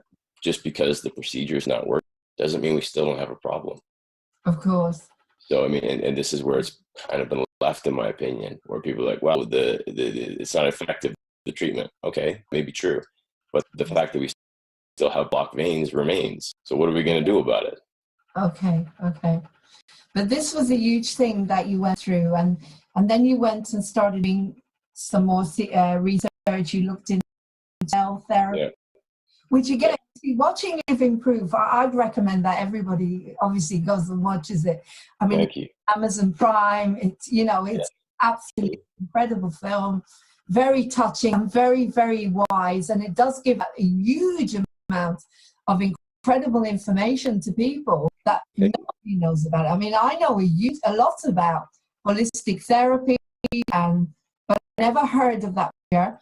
And I was even not educated enough to understand what happens with stem cells. You explained that actually the doctor explained that the cells are taken from your own stomach and injected into your brain. That is one procedure. You are your own factory, as he put it. Yes. In an incredible way. So did you have that as well? Did you have stem cell therapy as well? No, I haven't, and I've pretty much publicly told people that, and we've investigated, I think, 2 different types of stem cell treatments. Right? There's one in the film, but there's also another one that involves chemotherapy and wiping out your immune system and a reset. And both of these are fairly, I don't want to say extreme, but they're fairly intensive treatments. And I think that what I say to people is, okay, we've got all these strategies on mshope.com, and the ones we talk about in the film, which are diet, exercise, high dose vitamin D. These are strategies that are, very low risk to your health, very low side effects that we know of outside of maybe getting healthier. And if those strategies stopped working for me, I would definitely consider a stem cell transplant. Okay. But you see, the miracle is that you're here. You're here nearly 22 years later. You're 23. Well. You really are well. Why do you think that is? Why do you think you're doing so well? Well, I mean, I think there's absolutely no question in my mind. It's the strict diet, exercise regime, and high dose vitamin D. I mean, we've got another website, which is directms.org, where you'll find the science, the literature there to back up the strategies that we recommend. Again, I'm not a doctor or a researcher, so I mean, I try my best to show people this is what I've done, and here's how to do it, and here's the website, and if you want to try it, go for it. If it works for you, fantastic. Here's the science behind it, and then if you visit my Facebook and if you visit especially all the surrounding social media, we post other people's stories, and in the film too, right, to demonstrate that I'm not one-off, that there are people like me all over the world who are doing this. It's incredible. We'll talk about Open after the break. I'm going to take a little break because I have to put an advert on because we're kind of a TV station. But so carry on what you're saying, because you talked about vitamin D. I did a whole program about K, R to to take them together. We've got a program on here where someone explained that. People don't realize how important it is, and when you come from a country where the sun doesn't shine that much, take your vitamin D. He actually said, and this really stood out, that he's more or less saying that it's impossible to develop MS if you take high dosages of vitamin D. Stand by that. I'm not a researcher or a doctor, so I don't really like to make these types of comments or claims. But I think my father's strong position that adequate amounts of vitamin D in particular and through our life will, hopefully hold back the disease in itself. So I mean, it's creating awareness, it's making sure people's vitamin D levels are adequate from the time they're born throughout their entire life. Okay. Yeah, as I say, that a lot of us are told that now about vitamin D, that it's more or less a cure for everything, if you have enough of vitamin D in you. And as I say, because we don't have it enough here, we need to take it. But coming back to the film Living Proof, how did that all start? When did you decide that it's time to make a film? How did you go about it? Did you direct it? Did you write it? How? Because you're the main actor in it, aren't you? Yeah, I mean, the thing is, I've been a filmmaker my entire career. I mean, that's what I do. I've had and you know, again, I've been blessed with a very successful career. I've been blessed to be a very successful film career and documentary in particular. And so I was able to, through my 30s, build a very successful production company in Canada. And so I'm lucky that I've got the resources, you know, at my fingertips, you know, really. We have full-time employees and I work on all sorts of films. And so this is what I do. When we created, you know, the question was, how can we get this information to the public in the most effective way? And, you know, with film and documentary being so important in regards to how we can communicate ideas and the power of it to reach people all over the world, we made a decision as a company to at the beginning to take a run to, can we do this? And then, you know, we have a story we tell, and then we went to work, and a gifted group of filmmakers around us in regards to DOPs and editors and producers. And I'm an actor by training, and so I started to direct it myself after we did the demo, and then we're shooting, and then we wrote it. I mean, I wrote it in tandem with another writer. We put it together, and away we went. And then a huge thank you has to go out to Toronto International Film Festival, who took a risk on the film when many networks, broadcasters, and other festivals wouldn't take it. I think because of the controversy and and TIFF 2017 took it, and now it's Amazon Prime, who another huge thank you has to go out to this. So Amazon Prime, who's taken a risk on, not a risk, but who got behind the film to get it to the world. Yeah, it's really lucky, as you say. Incredible film and very, very touching. And as we talked about before we started recording, we mentioned how you actually had the script was done, how I see you coming into the studio and you sit down and you say, you get into it, and this is you, and this happened to you 20 years ago, and we're kind of looking at you thinking, hang on a second, he doesn't look old enough. Right. Very, very poignant. It's so poignant the way that was done.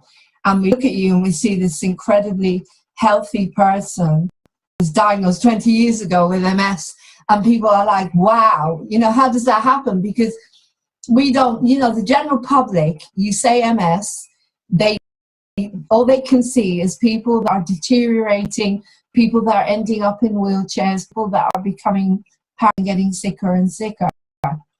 And so it's such a revelation. I'm so grateful that you made that film, because it gives people hope. Right. And it's interesting that the synchronicity of us here, MS Hope, my name is Lauren Hope as well. Right. And without hope, you haven't got anything, once you take people's hope away. But the whole way that you design the film, I also make films and I make music videos and stuff, and I write, is just so beautifully spiritual. And you got it. So, that point, you made people sit up and listen and think, right, what is this? What's he got that other people haven't got? Right. We live in a world where it's very sad. People don't know that you can be well when you're diagnosed with a condition like this. We live in a world where we know that cancer is totally preventable and curable. So coming back to your MS, was there anything that happened to you before? Like, was there a huge stress in your something that happened to you, a big stressful event? Or did you feel that there was lacking in your body, nutrition that was lacking? Because that leads to something. As I say, I believe that cancer is totally preventable and curable with the mind, body, and the spirit, a natural way. So Do you think that something might have happened to you, or that you were lacking even as a child, that could have led to being diagnosed? Yeah, I mean, these are really complicated questions, especially with multiple sclerosis, right? Because there is a number of variables that contribute to what we believe to be to this condition. Certainly diet was something that was not happening in my life. We definitely had a diet not atypical to that of the Western diet, high fat, high sugar, high dairy, high gluten. So the diet was for sure that way. I was only 19, so I think most people go through stress in their teens, right? And I don't think there's anything like super particular outside of maybe some relationship issues. So like extra exams or anything like that? Yeah. Pressure? No, I mean relationship issues, but nothing too significant at all. I guess maybe significant, but not. It's hard to correlate, right? And I think that I suffered a major concussion and head trauma, neck trauma when I was in elementary school. Okay. Hard not to think that maybe there's something there that could have There might occurred. be a connection there, yeah. And these types of things. And I think what we try to, I really appreciate your commentary on the structure of the film, because multiple sclerosis is the flashpoint of the documentary.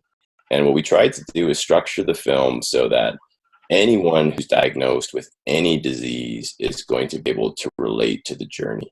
So there's an onset, there's a diagnosis, there's a medical system that tells you you're unwell, right? So instead of telling you that you're perfect and that you're dealing with something that maybe the levers of your life need to be adjusted and a new balance needs to be found, you're told that you're unwell and you're left in many ways to your own devices.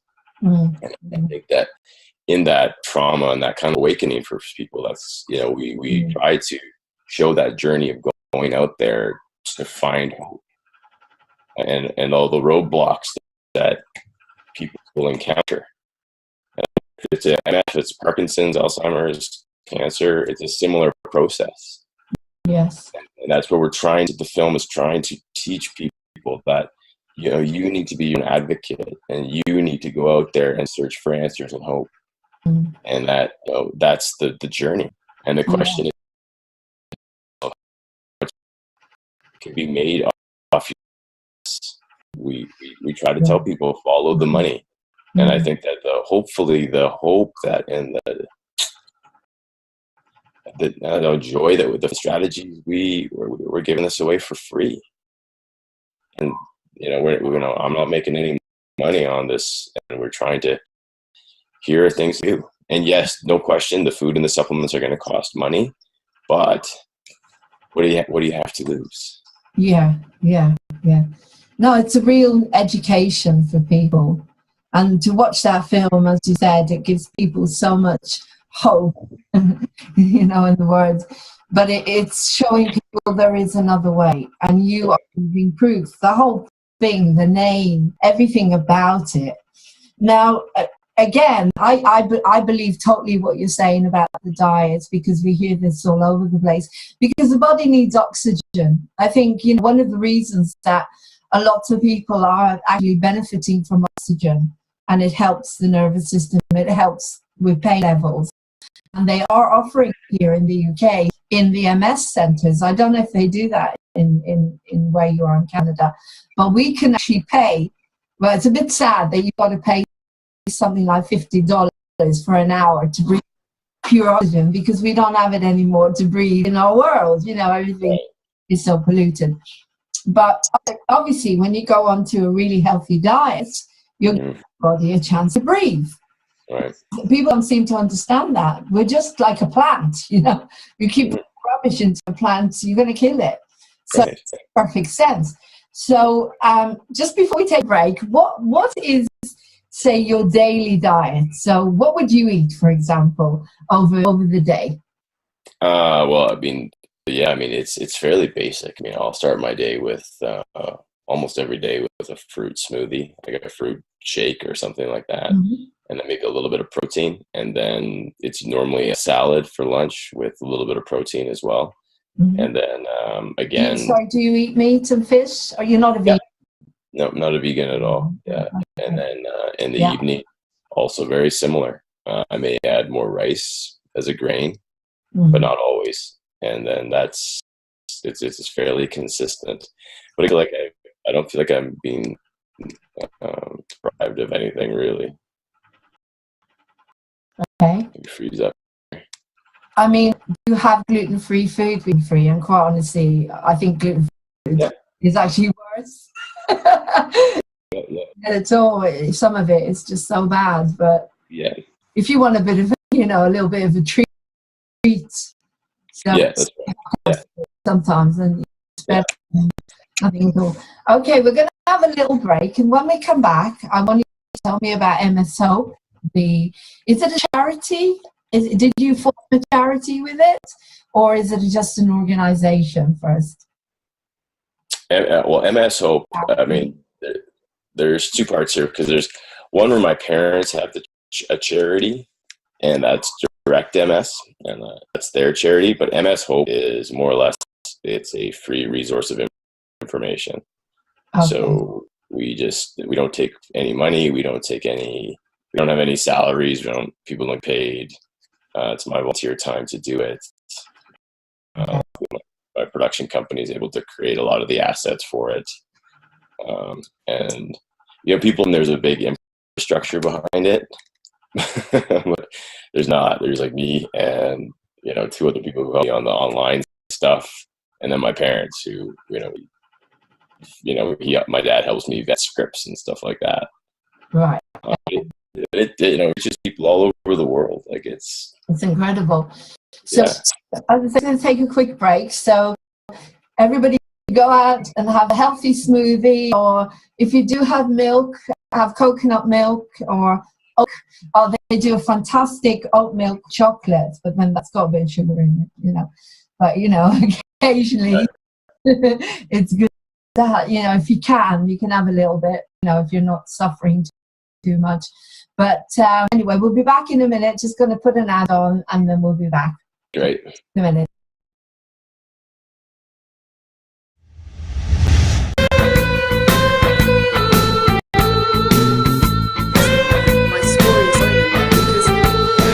Shouted from the rooftops that there is a service on our beautiful NHS that I'm so proud of. We're all very proud to have.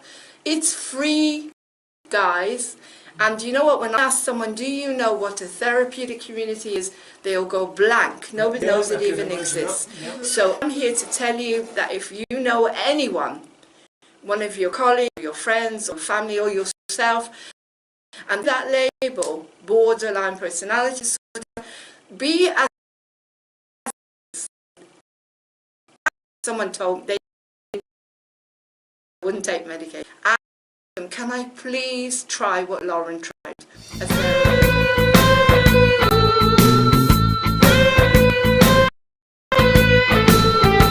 The thoughts I have of you, you're always on my mind, circling round my brain. It happens all the time. I close my eyes and a vision will appear. Wish that you were next to me, but you're no longer here. Wish we were together, not all alone.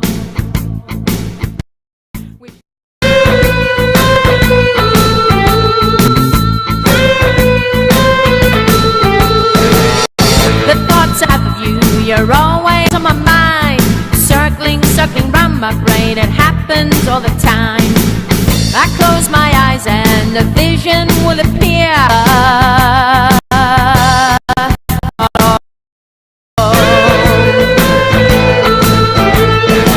The anger you display, I really cannot take. Want to break the barriers that you and I would make. There'll always be a part of you down. Welcome to Moving On TV, the new TV channel for us, positive, inspiration TV channel. My name is Lauren Hope. I am the founder and CEO of Moving On TV.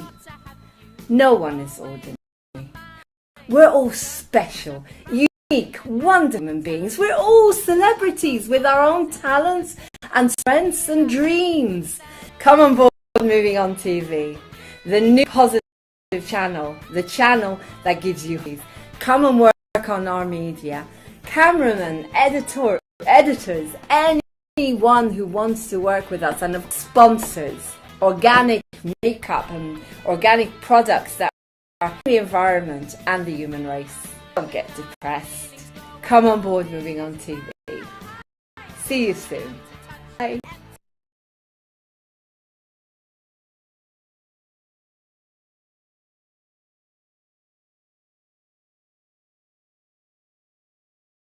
Went through something huge. You went through an experience where a lot of people would have fallen by the wayside and wouldn't know what to do. But you were able to see it in another way. You and your family were able to look at it from a different point of view.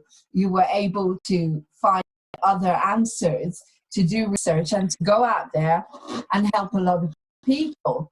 So you were seeing that your religion and God helps you a lot. And that, as I say, in a way, it feels like you were chosen for this journey. That a lot of people don't know what their journey is. But this is definitely your journey because you've got the guts to go out there. So do you want to explain that a little bit? We talked about, you were saying about pick up your cross. Do you want to explain that to people? Yeah, and to be clear, I don't like to describe myself as a religious person. You know, I deeply follow Jesus Christ, but I don't see myself as religious. And I see myself, and what I've learned in that is that, you know, Christ asks us to pick up our cross and to follow him. And so what does that mean?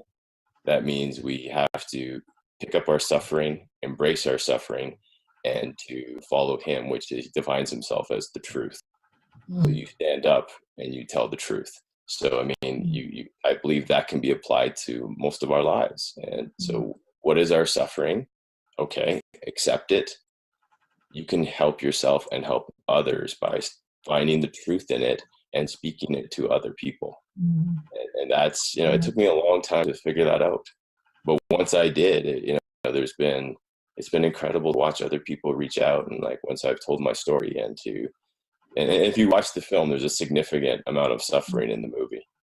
Yes. I'm going to watch it again and again. Yeah. And so fabulous. Yeah. But when you watch that transcendence of suffering through truth, which is the truth we tell people is it's what you eat, it has an impact, right? And so the more truth that comes out of the film, the more you see people heal, and me included. Yeah. And then I think that awareness, again, I think there's probably spiritual healing that's going on through that awareness and through that practice of doing that, whether that be me talking to you right now. I think that even that is good for our souls too, because I know that you've got a good heart, that you're going to put this out there, and other people will be helped by this program. So yeah, hopefully, yeah, that's the whole point. I try to give people the good news as much as possible, and as I say, this is a miracle. What's happened to you, I see as a miracle, and it's an incredible thing that's happened. And I think you and your family are incredible that you had the courage to go out there and do what you're doing.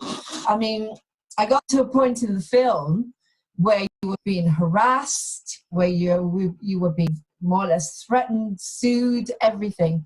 How did you get past all that? Because they expected you to change the whole website and everything, trying to delay you from giving out all this information. So you managed to get past all of that, obviously, because you are out there now with MS Hope and going out there to tell people what they need to be told. So but it was like something was trying to hold you back, and there is an element of that in our world. There is that tries to hold back the good news. Again, I won't go into it. I probably know what I'm talking about. In a difficult world at the moment. Yes, I agree, and I think that is where I have such strong faith in truth. I believe it. The truth is so much the point of my life, and so if you act and live in truth, you are going to face resistance. But in the end, I believe truth will rise to the surface, And so in those moments where, I may get some negative emails, or, I know there's going to be some criticism, maybe publicly in the media, things like that, which have occurred. As long as each word that I say or write is true, I don't necessarily care. Right. Of course, because you've given it. It's like I go out to do my campaign to teach people that they don't need to use medication for this particular condition. I've healed teeth with colloidal silver, inflammations, all sorts of things, guns with the power of the mind, and also colloidal silver, and never take antibiotics. And I believe in it 100%. And I go out there and I try to educate people as well, because you believe it in your heart. When you know something, then you can go out and you can tell your story. But again, going back to the young 19-year-old, when you were diagnosed and all this fear, and how did you get past all of that? Did you have a strong belief in God then? Have you always been religious? Again, I don't like to call myself religious. Yes. Yes, no, I haven't. I haven't actually. Right. Yeah, no. So what helped you? Was it your family? Yes. Got you through, would you say? Because you must have gone through so much struggle. I mean, I can't imagine how it feels to be that age and to be diagnosed with something that is more or less saying to you, you do it really well in the film when you because you're seeing all these people around you. Yeah. They're paralyzed and they're in wheelchairs, and you can see you break down. That must have been such a difficult time for you. Yeah, I mean, the process of the film was the process. I would think the process of the documentary was actually harder than being in my late teens, early 20s. It was really a tough time in my life. And again, it's interesting from a journey perspective that it was the film itself that really led me to God. The process of actually making that film. But then again, back to our last conversation, it was, I really had to accept, my suffering as part of the point of my life through that process of the movie, of the film, of the documentary. Right. And I think it was huge. And what can I say? I mean, that's where it led. Sorry, go on. We can see it in the film. I mean, you really put it across beautifully. And it's interesting, you didn't get a younger actor to play you. No. and this is what makes it so powerful. It made it so powerful. You didn't need to do that. But the beauty, okay, let's talk about MS Hope now, because you've created a safe haven for people with MS. You do talks and conventions, workshops, is that right? Mm-hmm. Go out to the public and explain, but you invite people to come in. It's a support system. They're not on their own. And that's so important. So tell us a little bit more about that. Yeah, I mean, I think if we had a time machine and we went back to, okay, what was the point of the website, mshope.com? The point for me was, okay, if we create a website with really easy how-to videos and easy downloadable PDFs, this can last on the internet for the next 200, 300 years. So this question of patients not being able to get access to this information, whether it be through the neurologist or various MS societies or charities around the world, we're eliminating that. We're saying, okay, no, now the internet has decentralized information. This is no different. Now, no matter what's going to happen, these people can have it. I really didn't know how big it would have gotten in regards to creating social communities and all this type of thing, which are the offshoots of it. But it has. We have literally hundreds of people a month are signing up to Facebook groups and all this type of thing that, to be honest, I'm not that learned in. But I'm fascinated by it. And you start seeing people support each other, posting their own stories, and I'm doing that as well. But yeah, it's supporting each other, and it's really wonderful to see it grow. Okay, so your heart to someone who is just being diagnosed with MS, what would you say? I would say, look, I mean, multiple sclerosis is a terrifying disease. Let's not pretend it's not. The outcome would be just horrific. And I think people need to be aware of that. I think that and that's where the film really starts, with that type of awful situation of where this thing can go, where this illness go. Mm-hmm. Therefore, you got to take it seriously. It's people, when you're diagnosed, a message to you that what you're doing sorry, can you still hear me? Yes, I can hear you. Yeah, perfect. Oh yeah. So when you're diagnosed with a disease, whether it be MS or anything else, it is a wake up. It's saying what you're doing up until this point isn't working. You got to change. Mm-hmm. Accept that, and they go, okay, what can I change? Well, we've got a website called mshope.com, which is going to teach you how to change the way you eat. It's going to change the way you maybe exercise. It's going to change the supplements that go in your body. And hopefully, not doing a very good job spiritually. I mean, maybe that's the next piece that we have to add. But it's saying don't, and also saying there's something that can be done, and don't worry. And I also, I have plan A. I also have plan B. Mm-hmm. And here I am 23 years later, at 42 years old, still exercising and going to the gym and, doing this type of thing. And I think I'll say in the film, this type of thing didn't exist when I was diagnosed. I mean, when I was diagnosed at 19, there was Judy Graham's book. Yes. Yeah. That was it. There was Roger McDougall's story, but that was just like another, it was so it's like for the 19-year-old, man or woman, or 16-year-old girl or boy who logs on to watch this, either living proof or to look at mshope.com. Yeah. That's hope, right? Like here's someone 23 years later. Well, if that guy can do it, why couldn't I? As well, sure. Yeah. One scene there when you went to visit Judy, you broke down because she wasn't doing as well as you expected. Is that because, as we talked about in the mind, body, spirit, we're all different. Everyone is unique. And it feels like you've really got it. You've got that whole concept, that whole spiritual side of it. Maybe sometimes people don't get it enough, and that's why maybe they can't recover the same way as you. Just as well. Yeah, I don't know. I can't really speak too much to that, but I think that that scene is really important because it demonstrates how disciplined we have to be. Mm. And I think that's a word that in today's world, like, it's so hard to get that into people and to have that type of awakening. Yeah. Right. I think we live in a world right now where people want to be told it's going to be easy. It's a quick fix, that, it's not going to take work. It's going to be one little pill or something and you're going to be fine. It's going to be show up at one little spiritual event and you're going to be healed. Well, of course, and also you've got people that have already been taking a lot of medication, so they're going to need to be detoxified.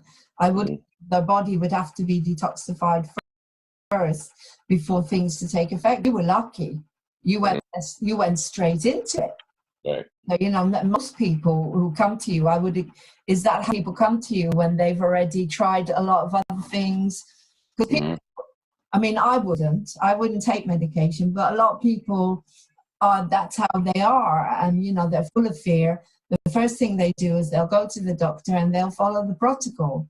Right. So do you feel that those are the people that come to you, or are you getting people that are coming to you that are prepared to try you first? Yeah, it's a wide range. It's a very wide range. Sometimes we get people who are, 3 weeks after 4 weeks, say a month after being diagnosed, and they find us and they reject. There's someone on my Facebook right now, if you check it, he was just diagnosed, I think, a month ago. I can't remember, but he went right to a diet approach, right? So it's a wide range. I just think to where you're getting at, I just think that our thought is that no matter what state you can wake up. You can wake up. It could be at the beginning, it could be 10 years in, like, wake up. And what is the truth? Like, is the drug you're taking working? Okay, start there. Like, are you getting better? I also try to tell people, I say, look, either you're getting better or you're getting worse. I don't know if there's a middle ground. You know, people talk about being stable. Well, I'm like, okay, well, what does that mean? Like, what are you doing today to get better? Are you exercising? Are you eating great? Like, are you going to get better in what you do, or are you waiting to get worse? And I think that's where that awakening comes. Where what can you do? Okay, we'll start with your meal. Tough love. People, yeah, and I think love basically. Yeah, right. And for people watching this, you can start like right. Yeah, for people watching this, you can start right now, like right now. You can just go, okay, I'm doing something different. I'm not getting better. I'm different right now, and then go. Right. It is. It's amazing, and your proof, as you say. What about just very quickly? Just a touch on the MS charities. Is any, I can see your body, is it still as hard as it was, or are you getting anything at all back from them? Any helping in any way? Are they promoting anything that you're saying or doing? Yes, I mean, yes, I mean, the MS Society in Canada, we're definitely starting to see great movement. They've got links on their website now for diet concepts. They've done a workshop recently for people that was online. The MS, I think MS Australia, I was down in Australia screening the film. And I believe the CEO, she was in there working with Dr. Jelinek, I believe, in Australia, who's really diet focused. It's slow, and it's going to be incremental. You know, the film it's good that you're something. I mean, the kind of world that we live in at the moment is between you and me. I when I go for my oxygen, I go with my name. I don't want people to know that I know this stuff, because, you know, the world is the way it is.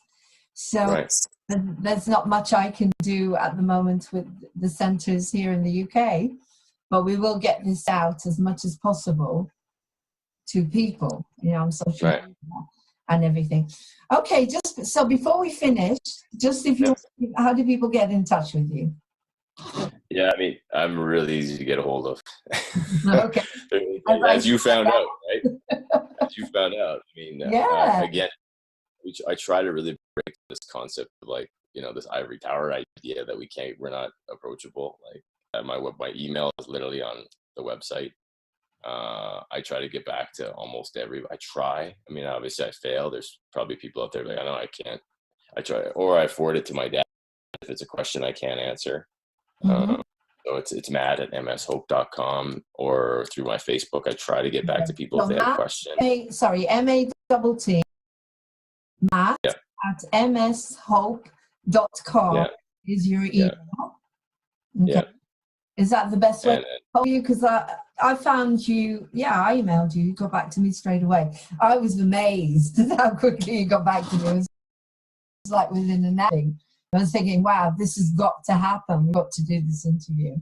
Well, and that's what I would actually teach people. Like, that's a technique that I've learned. And that's about being, and that's about, you know, we also live in a world where it's like, well, I'll get back to all this email stuff later. No, do it now. Yeah. There's maybe a bigger reason something's come in to your inbox. And then the more aware we are, and again, this is a different show, but it's about it's about awareness. And I think that it's about helping people. Very important. So there you go. So Matt at mshope.com, and then you're on Facebook. What's your Facebook? I don't know. If you just find me, Matt Embry. Yeah. Okay, the people can friend you. So you I don't know if they can friend me. I think they have to. I have too many friends now. I think they have to like MS. There's an MS Hope Facebook, which is kind of a mirror to my personal one, somehow connected. Okay. So is there anything else you'd like to say to anybody who's going to be watching this? Obviously, we want people to go on to watch Living Proof, which is Amazon. So if you have Amazon, please go and watch it. It's a fabulous film. It will touch you to the core. And if you know anyone who's suffering, you can pass it on. Is there anywhere else that people can watch it if they don't have Amazon? Yes, they can go to a website called seelivingproof.com, and there's C-S-E-E or C-E-E, or sorry, S-E-E. C, like the C. Yes, seelivingproof.com, and you can get it on iTunes, Vimeo, Google Play. There's all these other ways you can download it. Fantastic. Okay. We try to make it's free on Amazon Prime. That's fabulous. So as I say, if there's anything else you would like me to pass on to the general public through this program that you would like to say now at all about anything to do with Living Proof or soap. Yeah, no, I just invite people to, again, there and seek truth. Seek truth. That's the most important thing I think we can try to do in this life. And Living Proof and mshope.com have a lot of truth in it. And for people who are suffering, I think there's a lot of information that's going to help them. Thank you very much, Matt. It's been an incredible interview. As you see, I'm getting darker and darker, getting later and later here. But we got a fabulous, fabulous interview. And hopefully people are going to watch this, and then they're going to watch the film, and the support is going to grow, and people are going to wake up everywhere and understand that it's coming to us from all over the place. Diet, diet, diet.